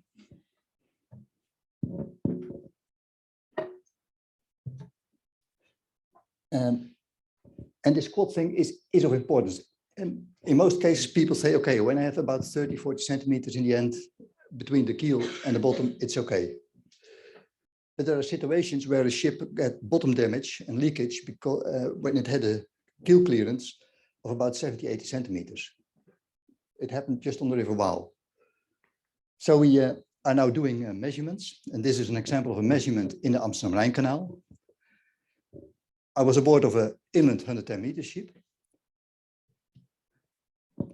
And at normal speed, about 12 kilometers an hour, the sinkage was about 20 centimeters. We encountered a big tanker of Somtrans, 135 meters, 76 wide. And during the encounter, the extra squat was an extra 20 centimeters. So that's 40 centimeters. In the Amsterdam-Rhine Canal, not an issue. The water depth is 6 meters. But when you go to a situation in the River Waal, and you think your margin between the shallowest part is about 30 centimeters, then you have an issue. And we are now trying to calculate that with quite complicated CFD compilations. And my colleague managed to make a nice, I want to show a simulation, but that doesn't work, but no need. Here we calculated 2 ships overtaking each other. One ship sailing 12 kilometers an hour, the other ship 14, 2 identical 110-meter ships, 350 draught and 1.4 meters under the keel.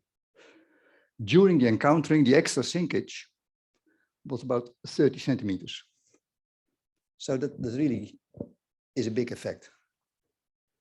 We are now trying to do these kind of calculations with it, because in shallow water, the ship doesn't sail with the full draught. It sails, for example, is 2-meter draught. And then when you have then a 30 centimeter keel clearance, 30%, it's 60 centimeters. And there it's very hard to calculate.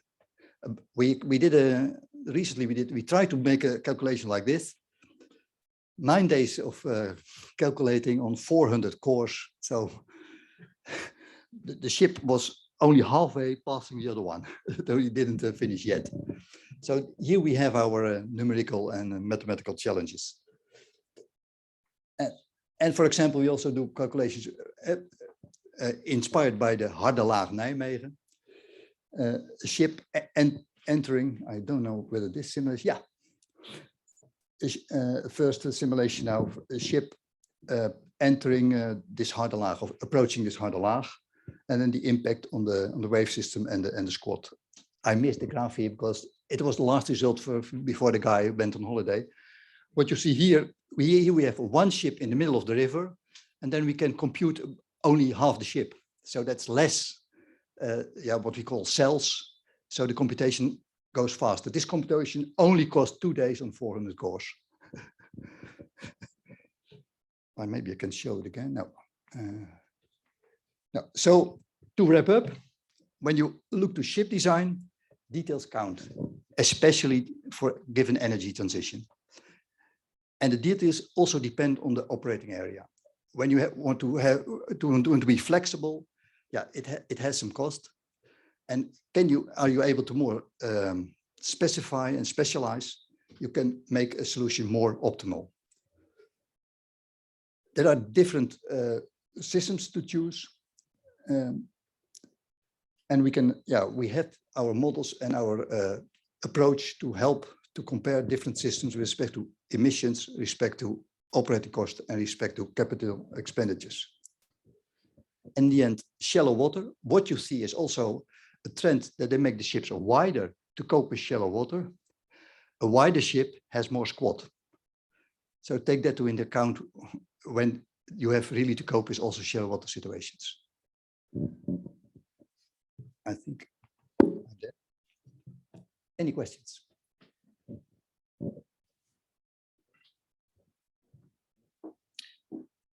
Well, if I may ask one of the questions, I think at the start of the meeting, I think Mr. Mintjes already pointed out, well, I've heard so many ship owners, I don't know if this is, I hear so many stories from ship owners. They have a bag of money. They want to invest in greening. You, with all your technical expertise, if you have a ship owner asking you this question, what would your answer be? If they have a bag of money, what would your idea of the, well, zero emission vessel of the future be? Yeah, first decide what part of this bag of money you want to deal with development and research. We have quite a systematic approach to help you to do a first scan of what are the possible solutions for my situations in terms of energy carrier and energy converter. A handicap nowadays is still that along the fairways, it's not clear which fuel is available or will be available in the future for which route, and that's important. So fuel availability and the operating area are really of importance. These are starting points, but we can help in sketching different solutions for a ship in a high level way, very fast. And then if a solution looks viable, then we can dig deeper. And then this interaction, my role at Marne is to, we are researchers, we are 300-400 research. So in dealing with this, you have to be a bit patient, and sometimes you have to push back because the researchers want to do a lot of study, but you want a practical solution. So there we have to balance. But when you can cope with that, we can be of help. And then it's really nice because it's all adults playing with boats.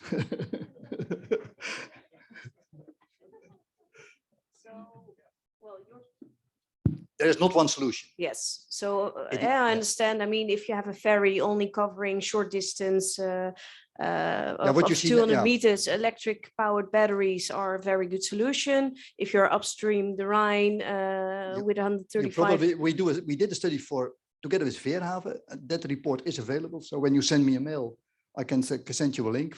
We did a study for 2 push boats, a big one and a small one, with Veerhaven and with Frank Rijkaard from Belgium, and Kooijman, to get a first idea what are the solutions for push boats. And there we came up, and it's 2 years ago, with methanol.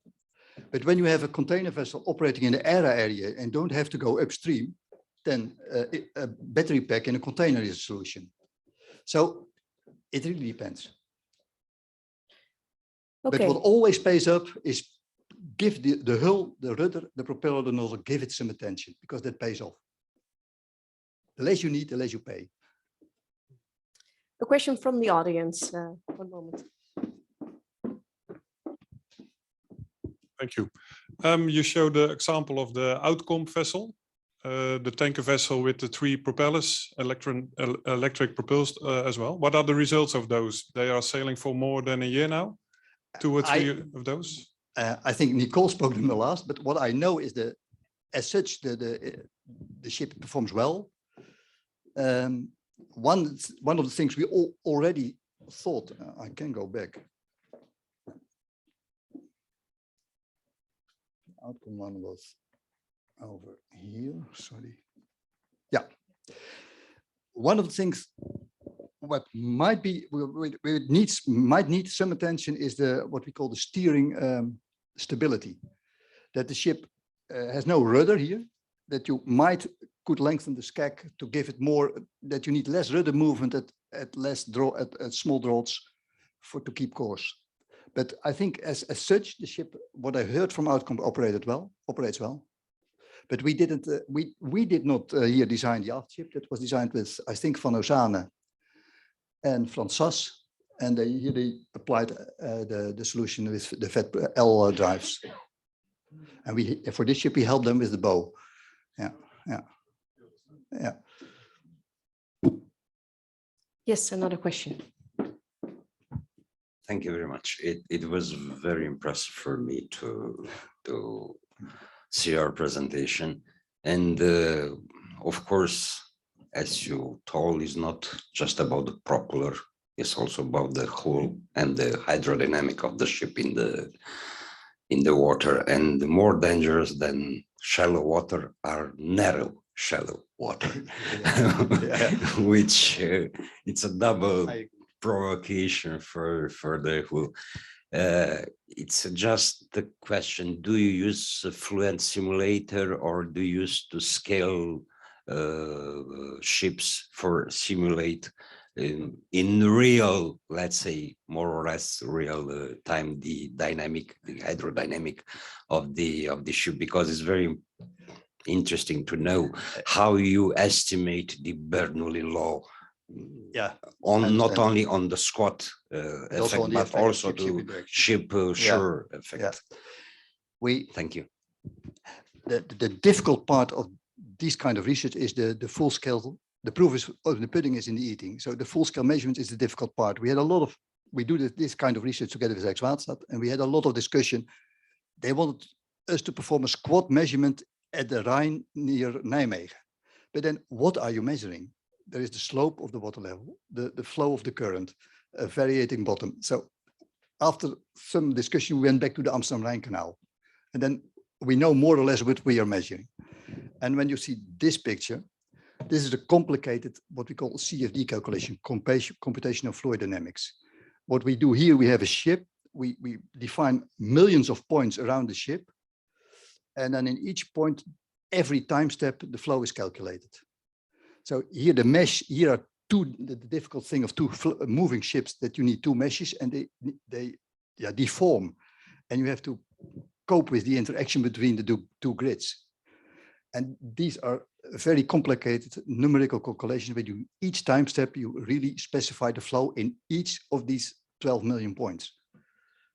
So that kind of simulations. But it's not always true. Be aware. Squat is really a difficult topic. And in a narrow water, I think that the plus of narrow water, narrow and shallow, you can sail hard. You need to so that's the plus. A question from Mr. Minches. Wietse, our task as educational institute is to prepare crews. And you are showing us that in greening the fleet, we will have different kinds of propulsion. You are talking about the hull shape. Well, the crew is not interacting in that. The rudders and so on, they have to manage that. But if we talk about a system that performs the propulsion, the engine, and the different types of fuels or gases we need, we have to prepare the crews. And I'm always wondering, if I change my car to an LPG car, I do not need any extra license. And if I go on hydrogen or electrical, I do not need any competence. I just drive and tank and bunker. But if I go on a ship, it seems that I need always a new competence. So do we have to make ships that are foolproof so anyone can drive them? Or do we need to prepare crews? And if so, how do we prepare crews, existing crews, on new engines or gases or fuels or I don't know what? As a person, I would say go for foolproof, but we need also solutions in time, also for the next generation. And given the regulation and the way it's, we cope with it in shipping, I think there will be steps in between. I think in the end, I agree with you. It would be nice if you have a foolproof solution. When you switch fuel, you just stay sailing the boat. You mentioned also when we talked about when I switched to an electric car, my same driving license is valid. And I can drive an electric car. So, but yeah, I think in inland ship, we are not that far yet. And my company is not studying that kind of topics. So I can only give you my personal opinion. Thank you. Then I have a look into camera because perhaps there are some people attending online who have a question. Or in the chat, of course. No questions in the chat? And when you want to send me a question by email, don't hesitate. It's always possible. Thank you. Well, perhaps in the room, because now we have the technical expertise in-house with Mr. de Boer. Of course, it's a very interesting topic. Yes, Mr. Verbrecht. Yes, thank you. I have a question. You're really discussing this topic from an engineer point of view, which is very interesting, not always simple to follow, but I agree. But if you would take it from an economic business point of view and you look at the business case, and if you look at all the fuels that you have been mentioning, like ammonia, methanol, all those things, hydrogen, and you look at the prices of those fuels, there is no business case. If you look at the infrastructure to bunker, there's no business case. so that's also a very big agree. Yeah. difficulty and a big challenge to overcome. And especially if you look at hydrogen, which is also not only emission zero, it's also GHG zero. Hydrogen, if you only look at what happens on the vessel, not before that. But then you see also that there, the energetic caloric value, the density of energy is 11 and diesel is 40. So that's also a very big difference. So I don't see directly how to overcome this. Yeah, here a combination of a personal opinion and technical. I think in the end, we all have to pay for it. We keep to survive on this planet. I saw the scenarios of Deltares about rising water levels. And in the end, they ended up with, when will we give up the A15? So the route from Rotterdam. So in the end, there's no choice. And it's business case is also what is the price we are willing to pay to keep to keep our environment viable for all of us. So I think we all you see it now already faster than we anticipated by the war in Ukraine and the oil prices. But I think we have to pay more. But at the other hand, you see prices going down. You see prices going down, expectations of methanol and these kind. So these scenarios, my colleagues know these scenarios. And then I think in the end we all will pay some more, but there will also be transition in terms of production of things, and so it's a very difficult. It's not to answer with one simple answer. No, but very shortly, briefly, actually, optimism is a moral duty. That's actually what you're saying. And realism. Realism. I think realism nowadays more. Thank you we for need your more answer. realism. Yeah, thank you. So given the time, there's room for one final question, if there is any. And otherwise, I would give a very warm applause to Mr. De Boer for his very interesting.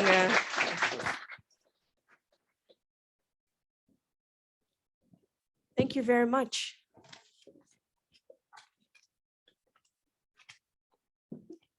And now we are almost towards the end of the,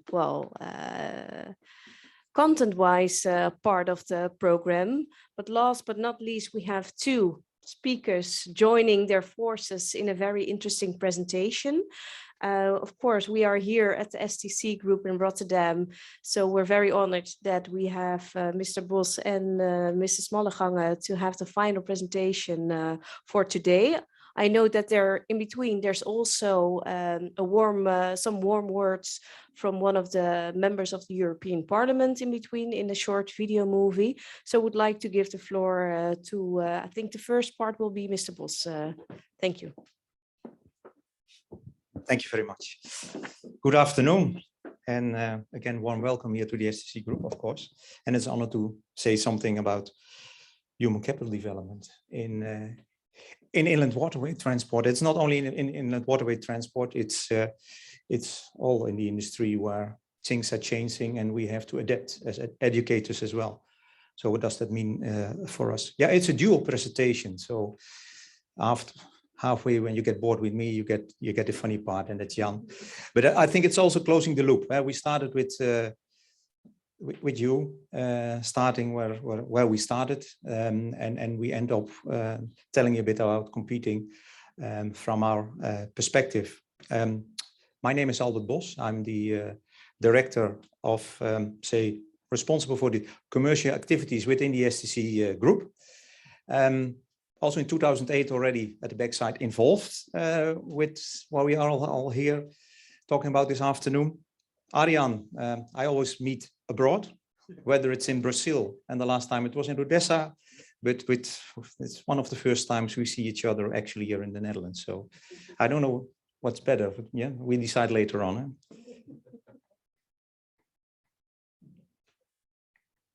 Well, because we are here, I tell you also a little bit about the STC Group, of course. This is a chance for us. Then a slide about human capital in inland water. And Mr. said already something about it in his presentation. Then the industrial developments in relation later on to the developments in the industry, where we're talking about inland water.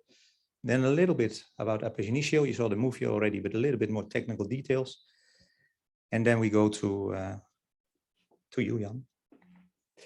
Well, the STC Group. We are going a little bit back in time. 1833. We were the first nautical school here in Rotterdam, with the second in the Netherlands. Amsterdam was the first. The was the first in Amsterdam. And in 1990, when there was a reform in our Dutch educational system, the STC Group was established. And this is what we are nowadays. In 2005, this building was established, and we took it over from the builders. But besides the Netherlands, where we have different locations in Rotterdam, in the greater Rotterdam area, we are all active in the rest of the world. So you see also a picture what our playing field is. It's around the world. So also inland water, it's not only for us in the Netherlands, but it's also in Brazil, where we have projects in China, India. It's all about making use of the rivers in the proper way, and also in the environmental way, of course. And that's one of the things what's also important. What do? We look always at the Port of Rotterdam. The Port of Rotterdam is thinking in clusters. And also that's how we more or less are organized in clusters, so cluster thinking. So we have a maritime and offshore cluster, we have a port and terminal cluster, transport or logistics, and then the process industry, of course. And what we do there, it's all about education training, consultancy, and applied research. We do that in operational and in management levels, and vertical, pre-vocational, vocational, bachelor, and up to master degree. That makes us quite unique here in the Netherlands, because we have everything under one roof. Normally you would see there's a maritime school, but we have transport, inland water, rail, you name it, we can educate it. So therefore, we think we have a bit of an unique position, although we have our good friends like in Harlingen or in Amsterdam, whatever.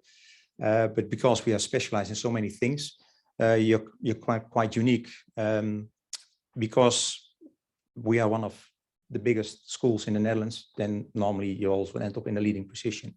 We try to be there also, giving the good example, also together with our colleagues here in the Netherlands. Next to that, also commercial. So we have a commercial entity, training consultancy. International is all about the rest of the world.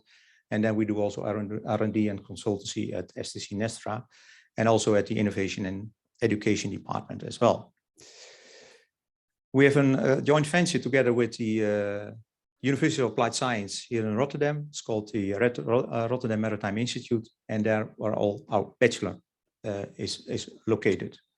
You've seen the simulator park, of course, based on the EU directive. And now we're very proud there is again Ab initio. And that was all a bit discussion we had just before, what kind of fuel we're going to use, how we're going to use it, how do we educate our kids and our present staff on the inland water barges to be compliant. Well, if we look at the human capital, in the past, the European Union in 2021 decided we have to look into how many people are really employed in our industry. And they went back to a study of 2018, and there are around 50,000, 48,000 people directly employed, but not all was taken into account. Now, if you look here in the Port of Rotterdam as well, 90,000 people are directly employed, but indirectly it's around 200,000. So more or less, you can maybe take that factor into account as well for the industry as such. So maybe there are 150,000 totally employed in the water industry here in Europe. So there's quite amount, and it's growing. It's growing. It's growing. We see that also in the education we get at the moment, or the applicants coming in. It's a growing industry. If we look at the human capital development over the centuries, and there are resemblances between the development of a port, development of the industry, but also development of our industry.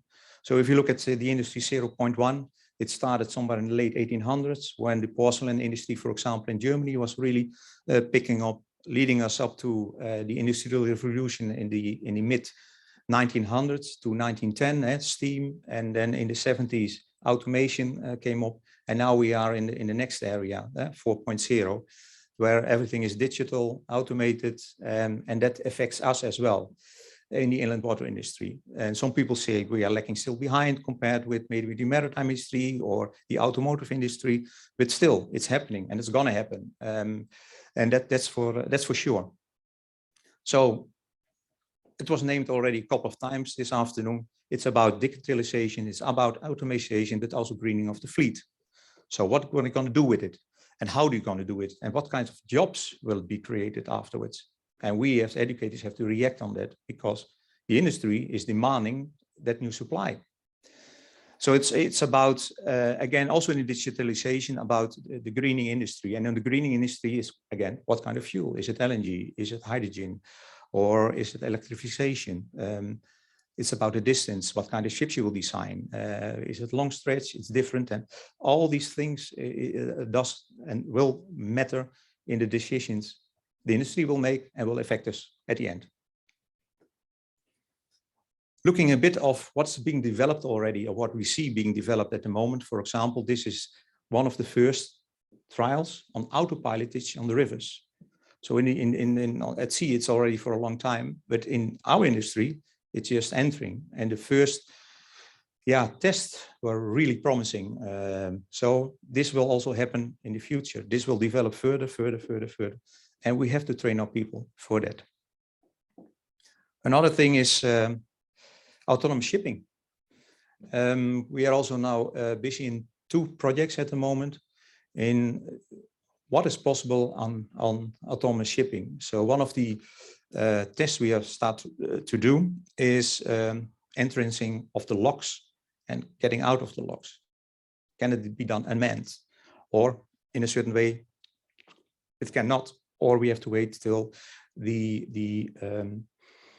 industry is developing even more. That we do it together in close conjunction with our government, like Waterstaat, for example, but also people from the industry and schools. One of the things you see here is with Kotug, and they are developing now a control center, how to operate these control centers, what of competencies these people need if they don't are longer at board of the ships. Still a long way to go. It's the beginning, but it will happen at a certain point. So it's together with the simulated developments like V-steps as well.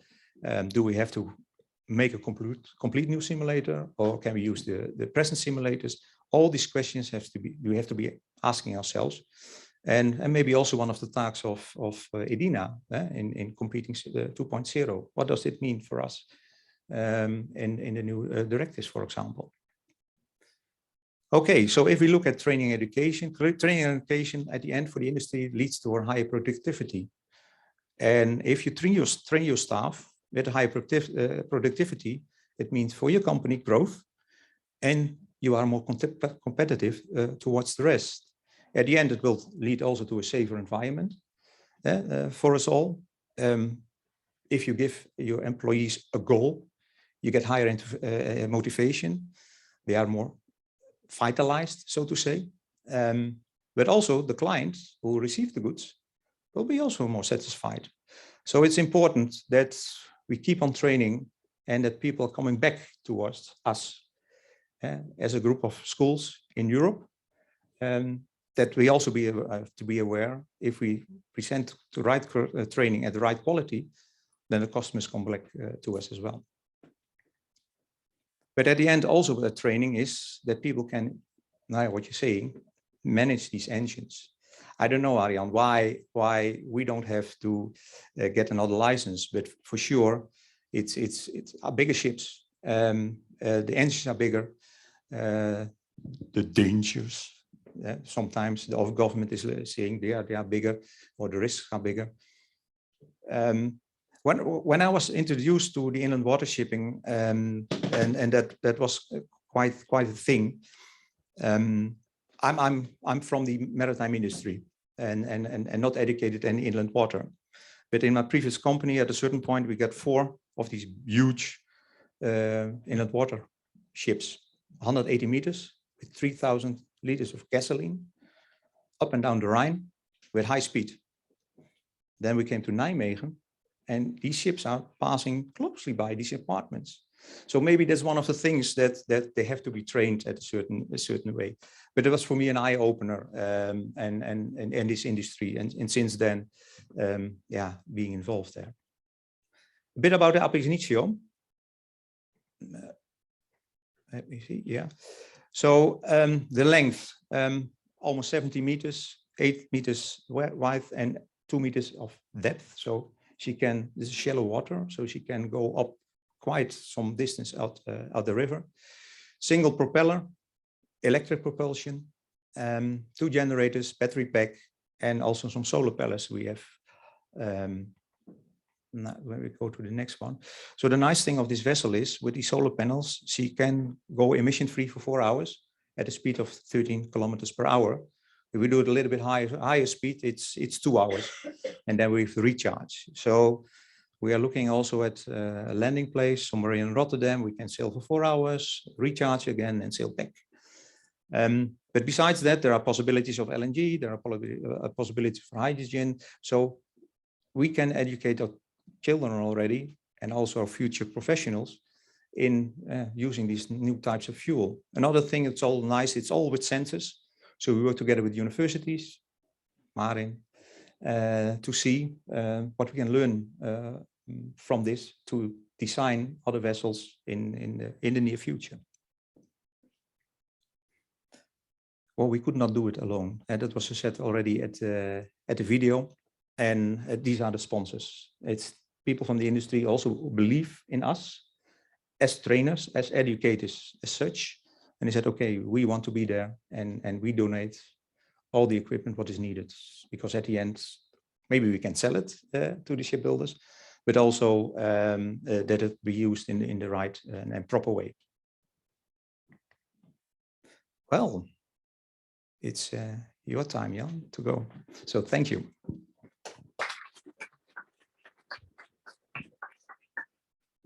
Thank you, Captain. I'm gonna give this back to you. So thank you for your attention. Now the funny part starts, I learned. No, I don't think so. I feel really proud about today. And I'm also very happy with the burgemeesters. They have been facilitating the technique, making sure that the hybrid meeting is possible. And well, we decided to do so, and I'm really glad that we hired you guys. So a great applause for Roy and Alwyn and the crew.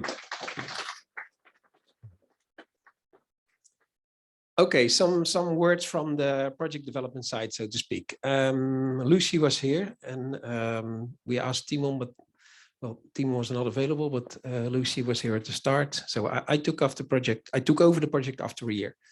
I was able to travel to Romania just before COVID, and I explained to you a video that I was really happy that I was able to meet Charanov and the people, the staff, and the facilities. So I'm very glad that you're here today, Liliana, Dragos. That's really great, and I have really good memories of Doina and the work that she did. But coming back to my presentation, yeah, and I get a bit of Star Wars feeling when I'm standing beside the lamp, but maybe that's unintentional. I'm not Obi-Wan Kenobi, in case you might wonder. Yeah, the Last Jedi, maybe.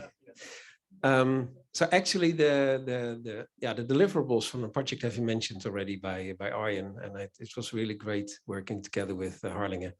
And it was peculiar the first time that I visited you, and in the first weeks that I was working here, we found out that their family originates from the same small village in Zealand. So that was really, really funny, actually.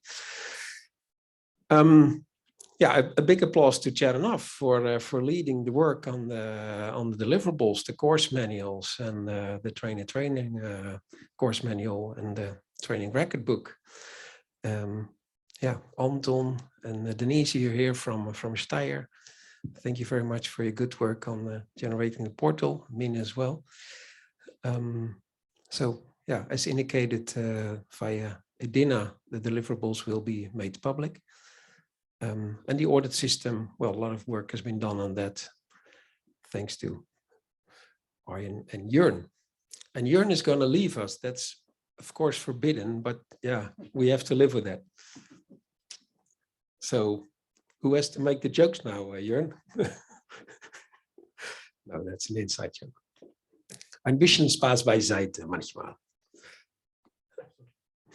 So some images from the training record book. It was in the video as well on management level and operational level. It's available. Well, course manuals, they're being published right now. Some already and others available soon. These are some images from the platform, the portal, Ines. We're working on transposing it from Viadona to the office of Edina, actually. And we're very busy filling the portal with more modules. Some observation from my role. It's been some sort of roller coaster. I came to work here. I could be in the office for 2 months, I think. And then the lockdown came, and it was mentioned already by Arjen. It was pretty tough to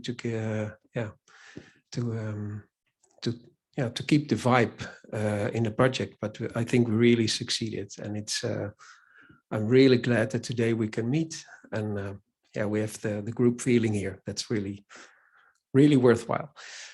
So different approaches. But that's, I think that's what makes it human. So different approaches, different paces.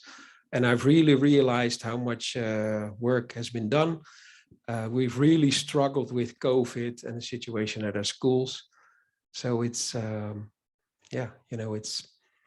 we had to find our way to organize the work in the small working groups. Actually, it was an idea from Duisburg, from Klaus, who unfortunately couldn't make it today. But Klaus and Angelica, they proposed, well, we should have calibration sessions.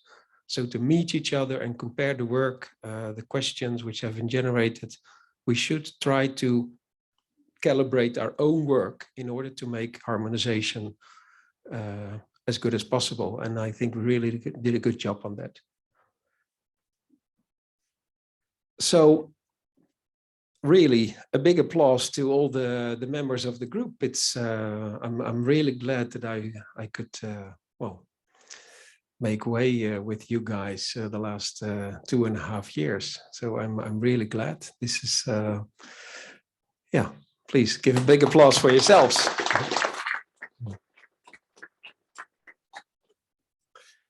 And you see the different situations, the online meetings, hybrid meeting in a small group, bus, for instance, on screen, or a picture like that, only core on the phone. That was highly unusual, but we managed to make a picture when he was busy. That's an inside joke, I think, as well. This was at the start in Galach. So it's Lucy was there and Omreen was there. Omreen, I couldn't have done this work without you. That's really what I realized. So I cannot explain how happy I am with you working on the project. That's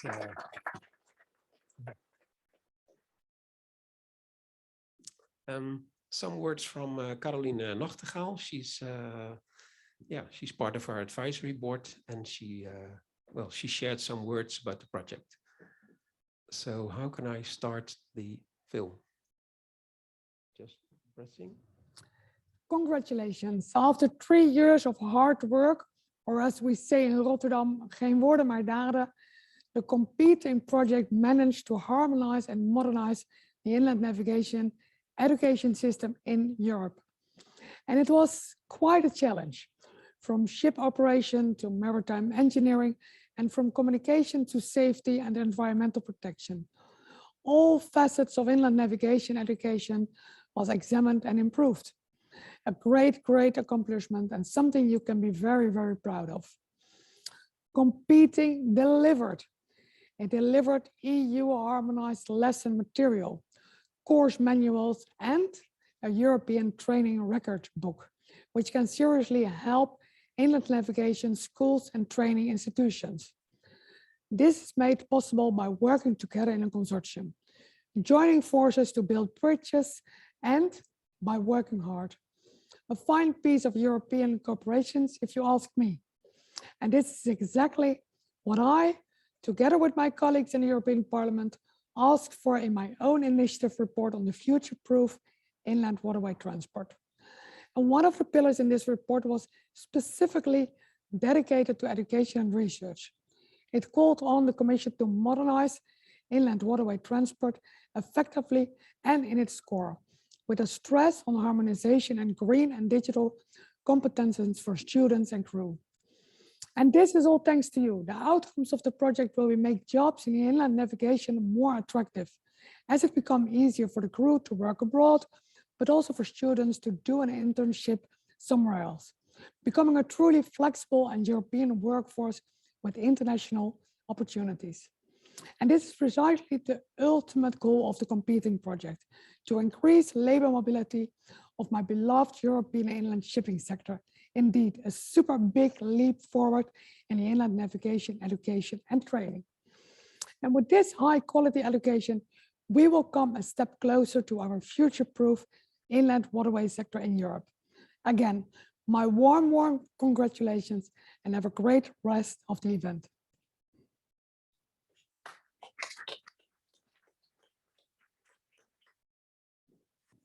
Yeah, we were very happy that she was part of the advisory board.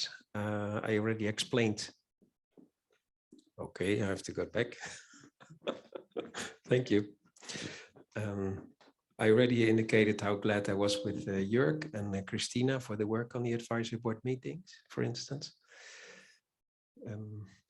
Okay, that's the current project. Now looking a bit to the future. This is another project we're active in together with Maritime Academie Harlingen. The Platina 3 project. Platina 1 has been mentioned actually, and so the predecessors. So this is the development project focusing on the competences which will be needed in the near future. The future is yet to develop, but yeah, develops are going very fast. Well, for instance, the Maritime Ministry, so the exhibition in Rotterdam a couple of weeks ago showed how many developments are going very, very fast. So the market the industry is moving very fast, and we as schools have to adapt. That's clear to me. So in this project, Harlingen is focusing on the alternative power trains. Jürgen has done a lot of work on the draft competence table for these alternative fuels, for instance. And well, STC has been working on a draft competence table for automation. So what additional competences do we think will be needed in the near future?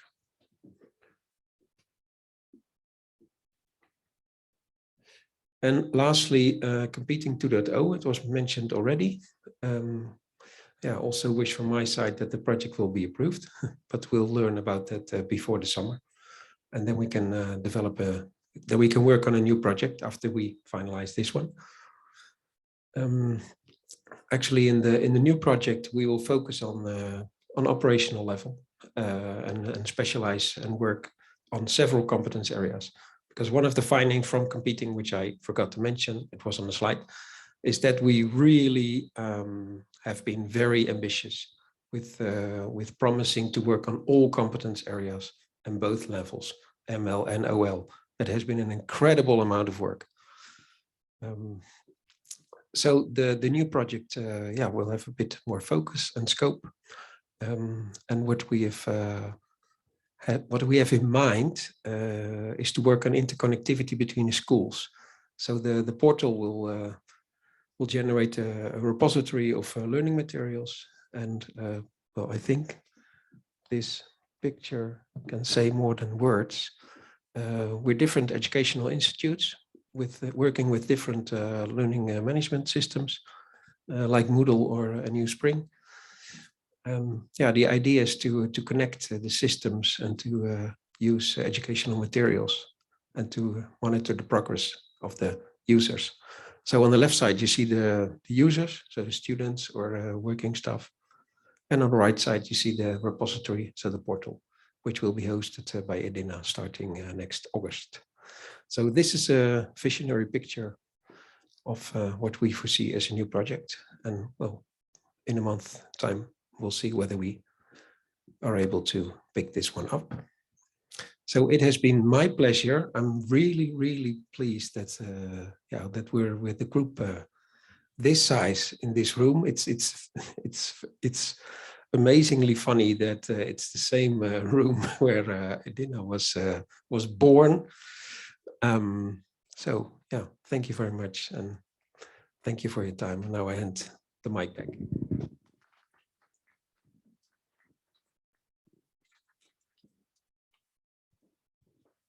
So thank you very much, Jan. Don't run away yet, because perhaps there are some final questions for either you or Albert Bos from the audience, perhaps from the people online, before we will have some closing words and go to the refreshments. Feel free, yes?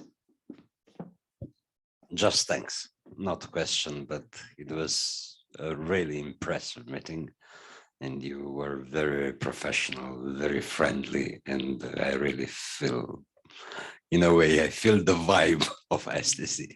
Thank you very much.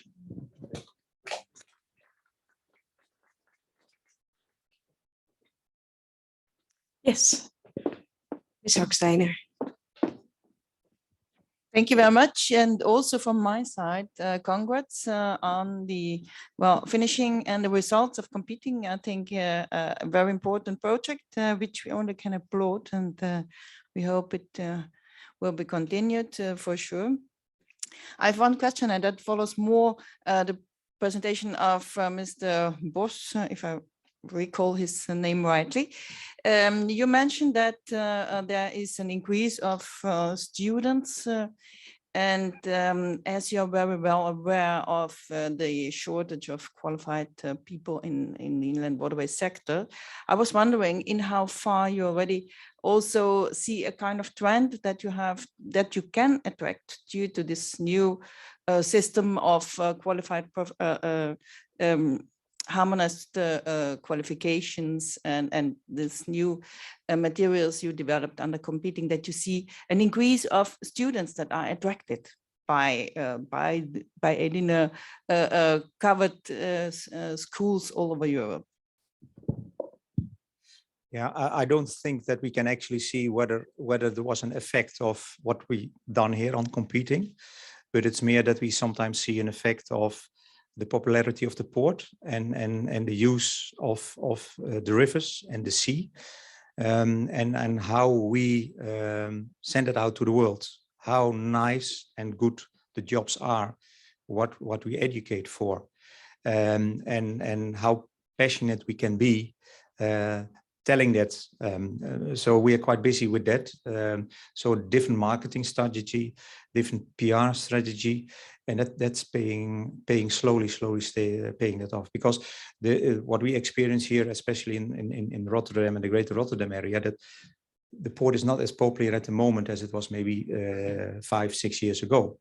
So we have to regain that position, and that's what we're trying to do with PR marketing. And then we see that students are coming back because you can make a good living, you can earn a good money, whether it's inland, whether it's at sea, whether it's in the port, and that effect also affects us then at the inland water section.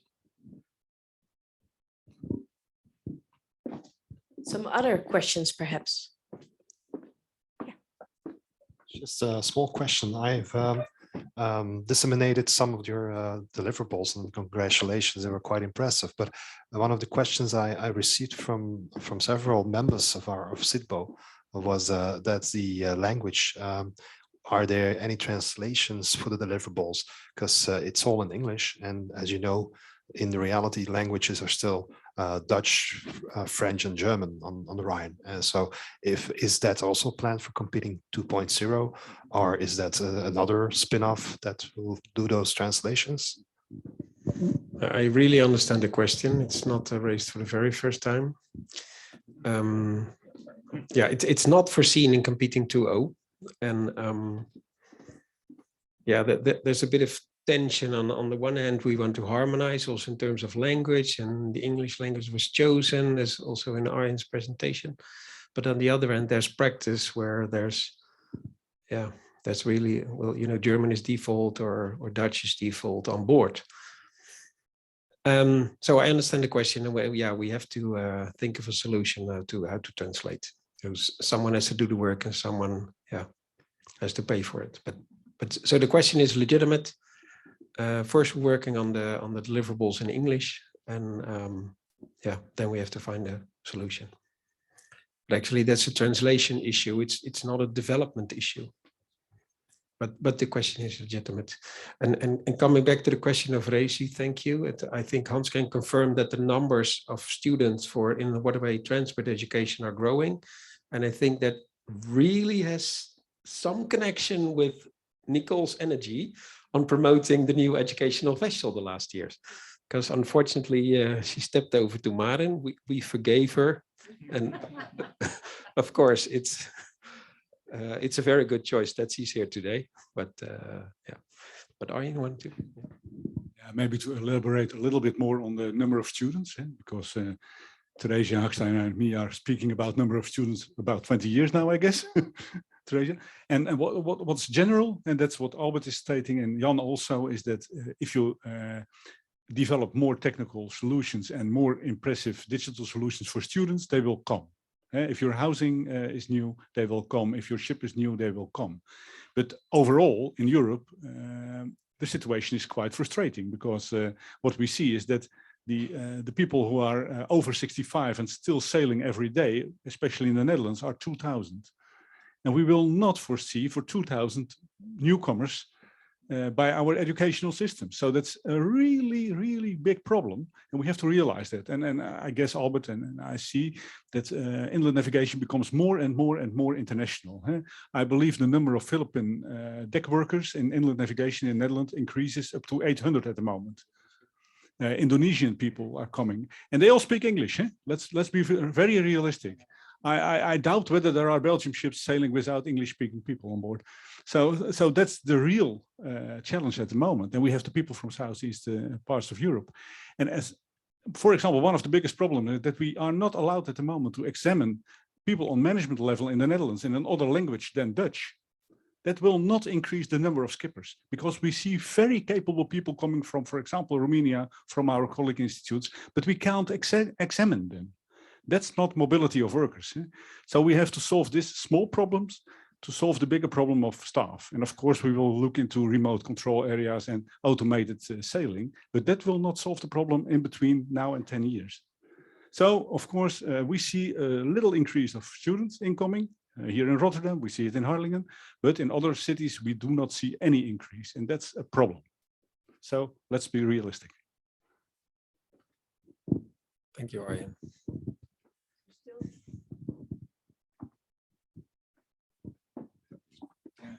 I don't know.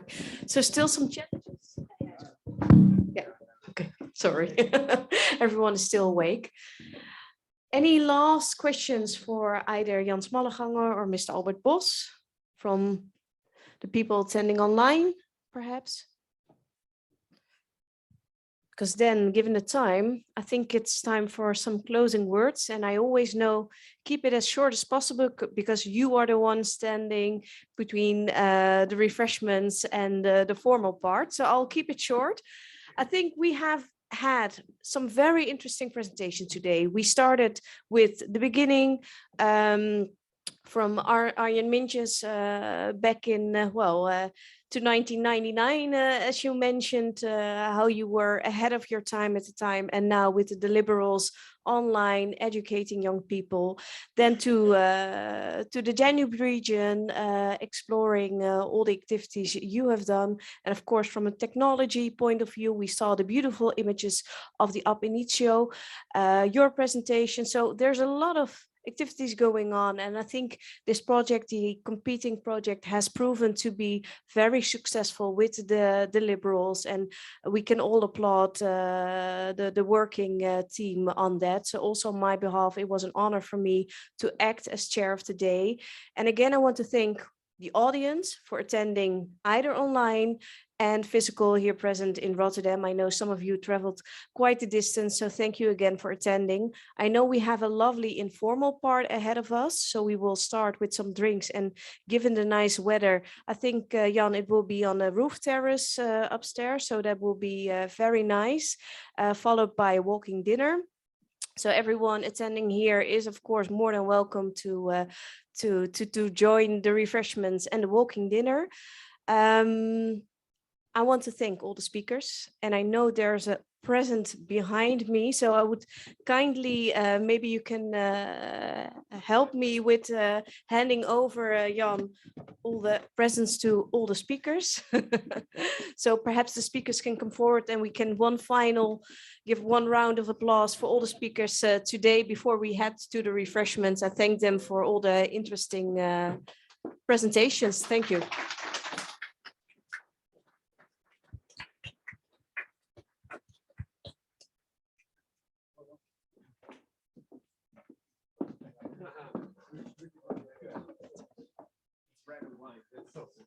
We have to drink it together. We do that.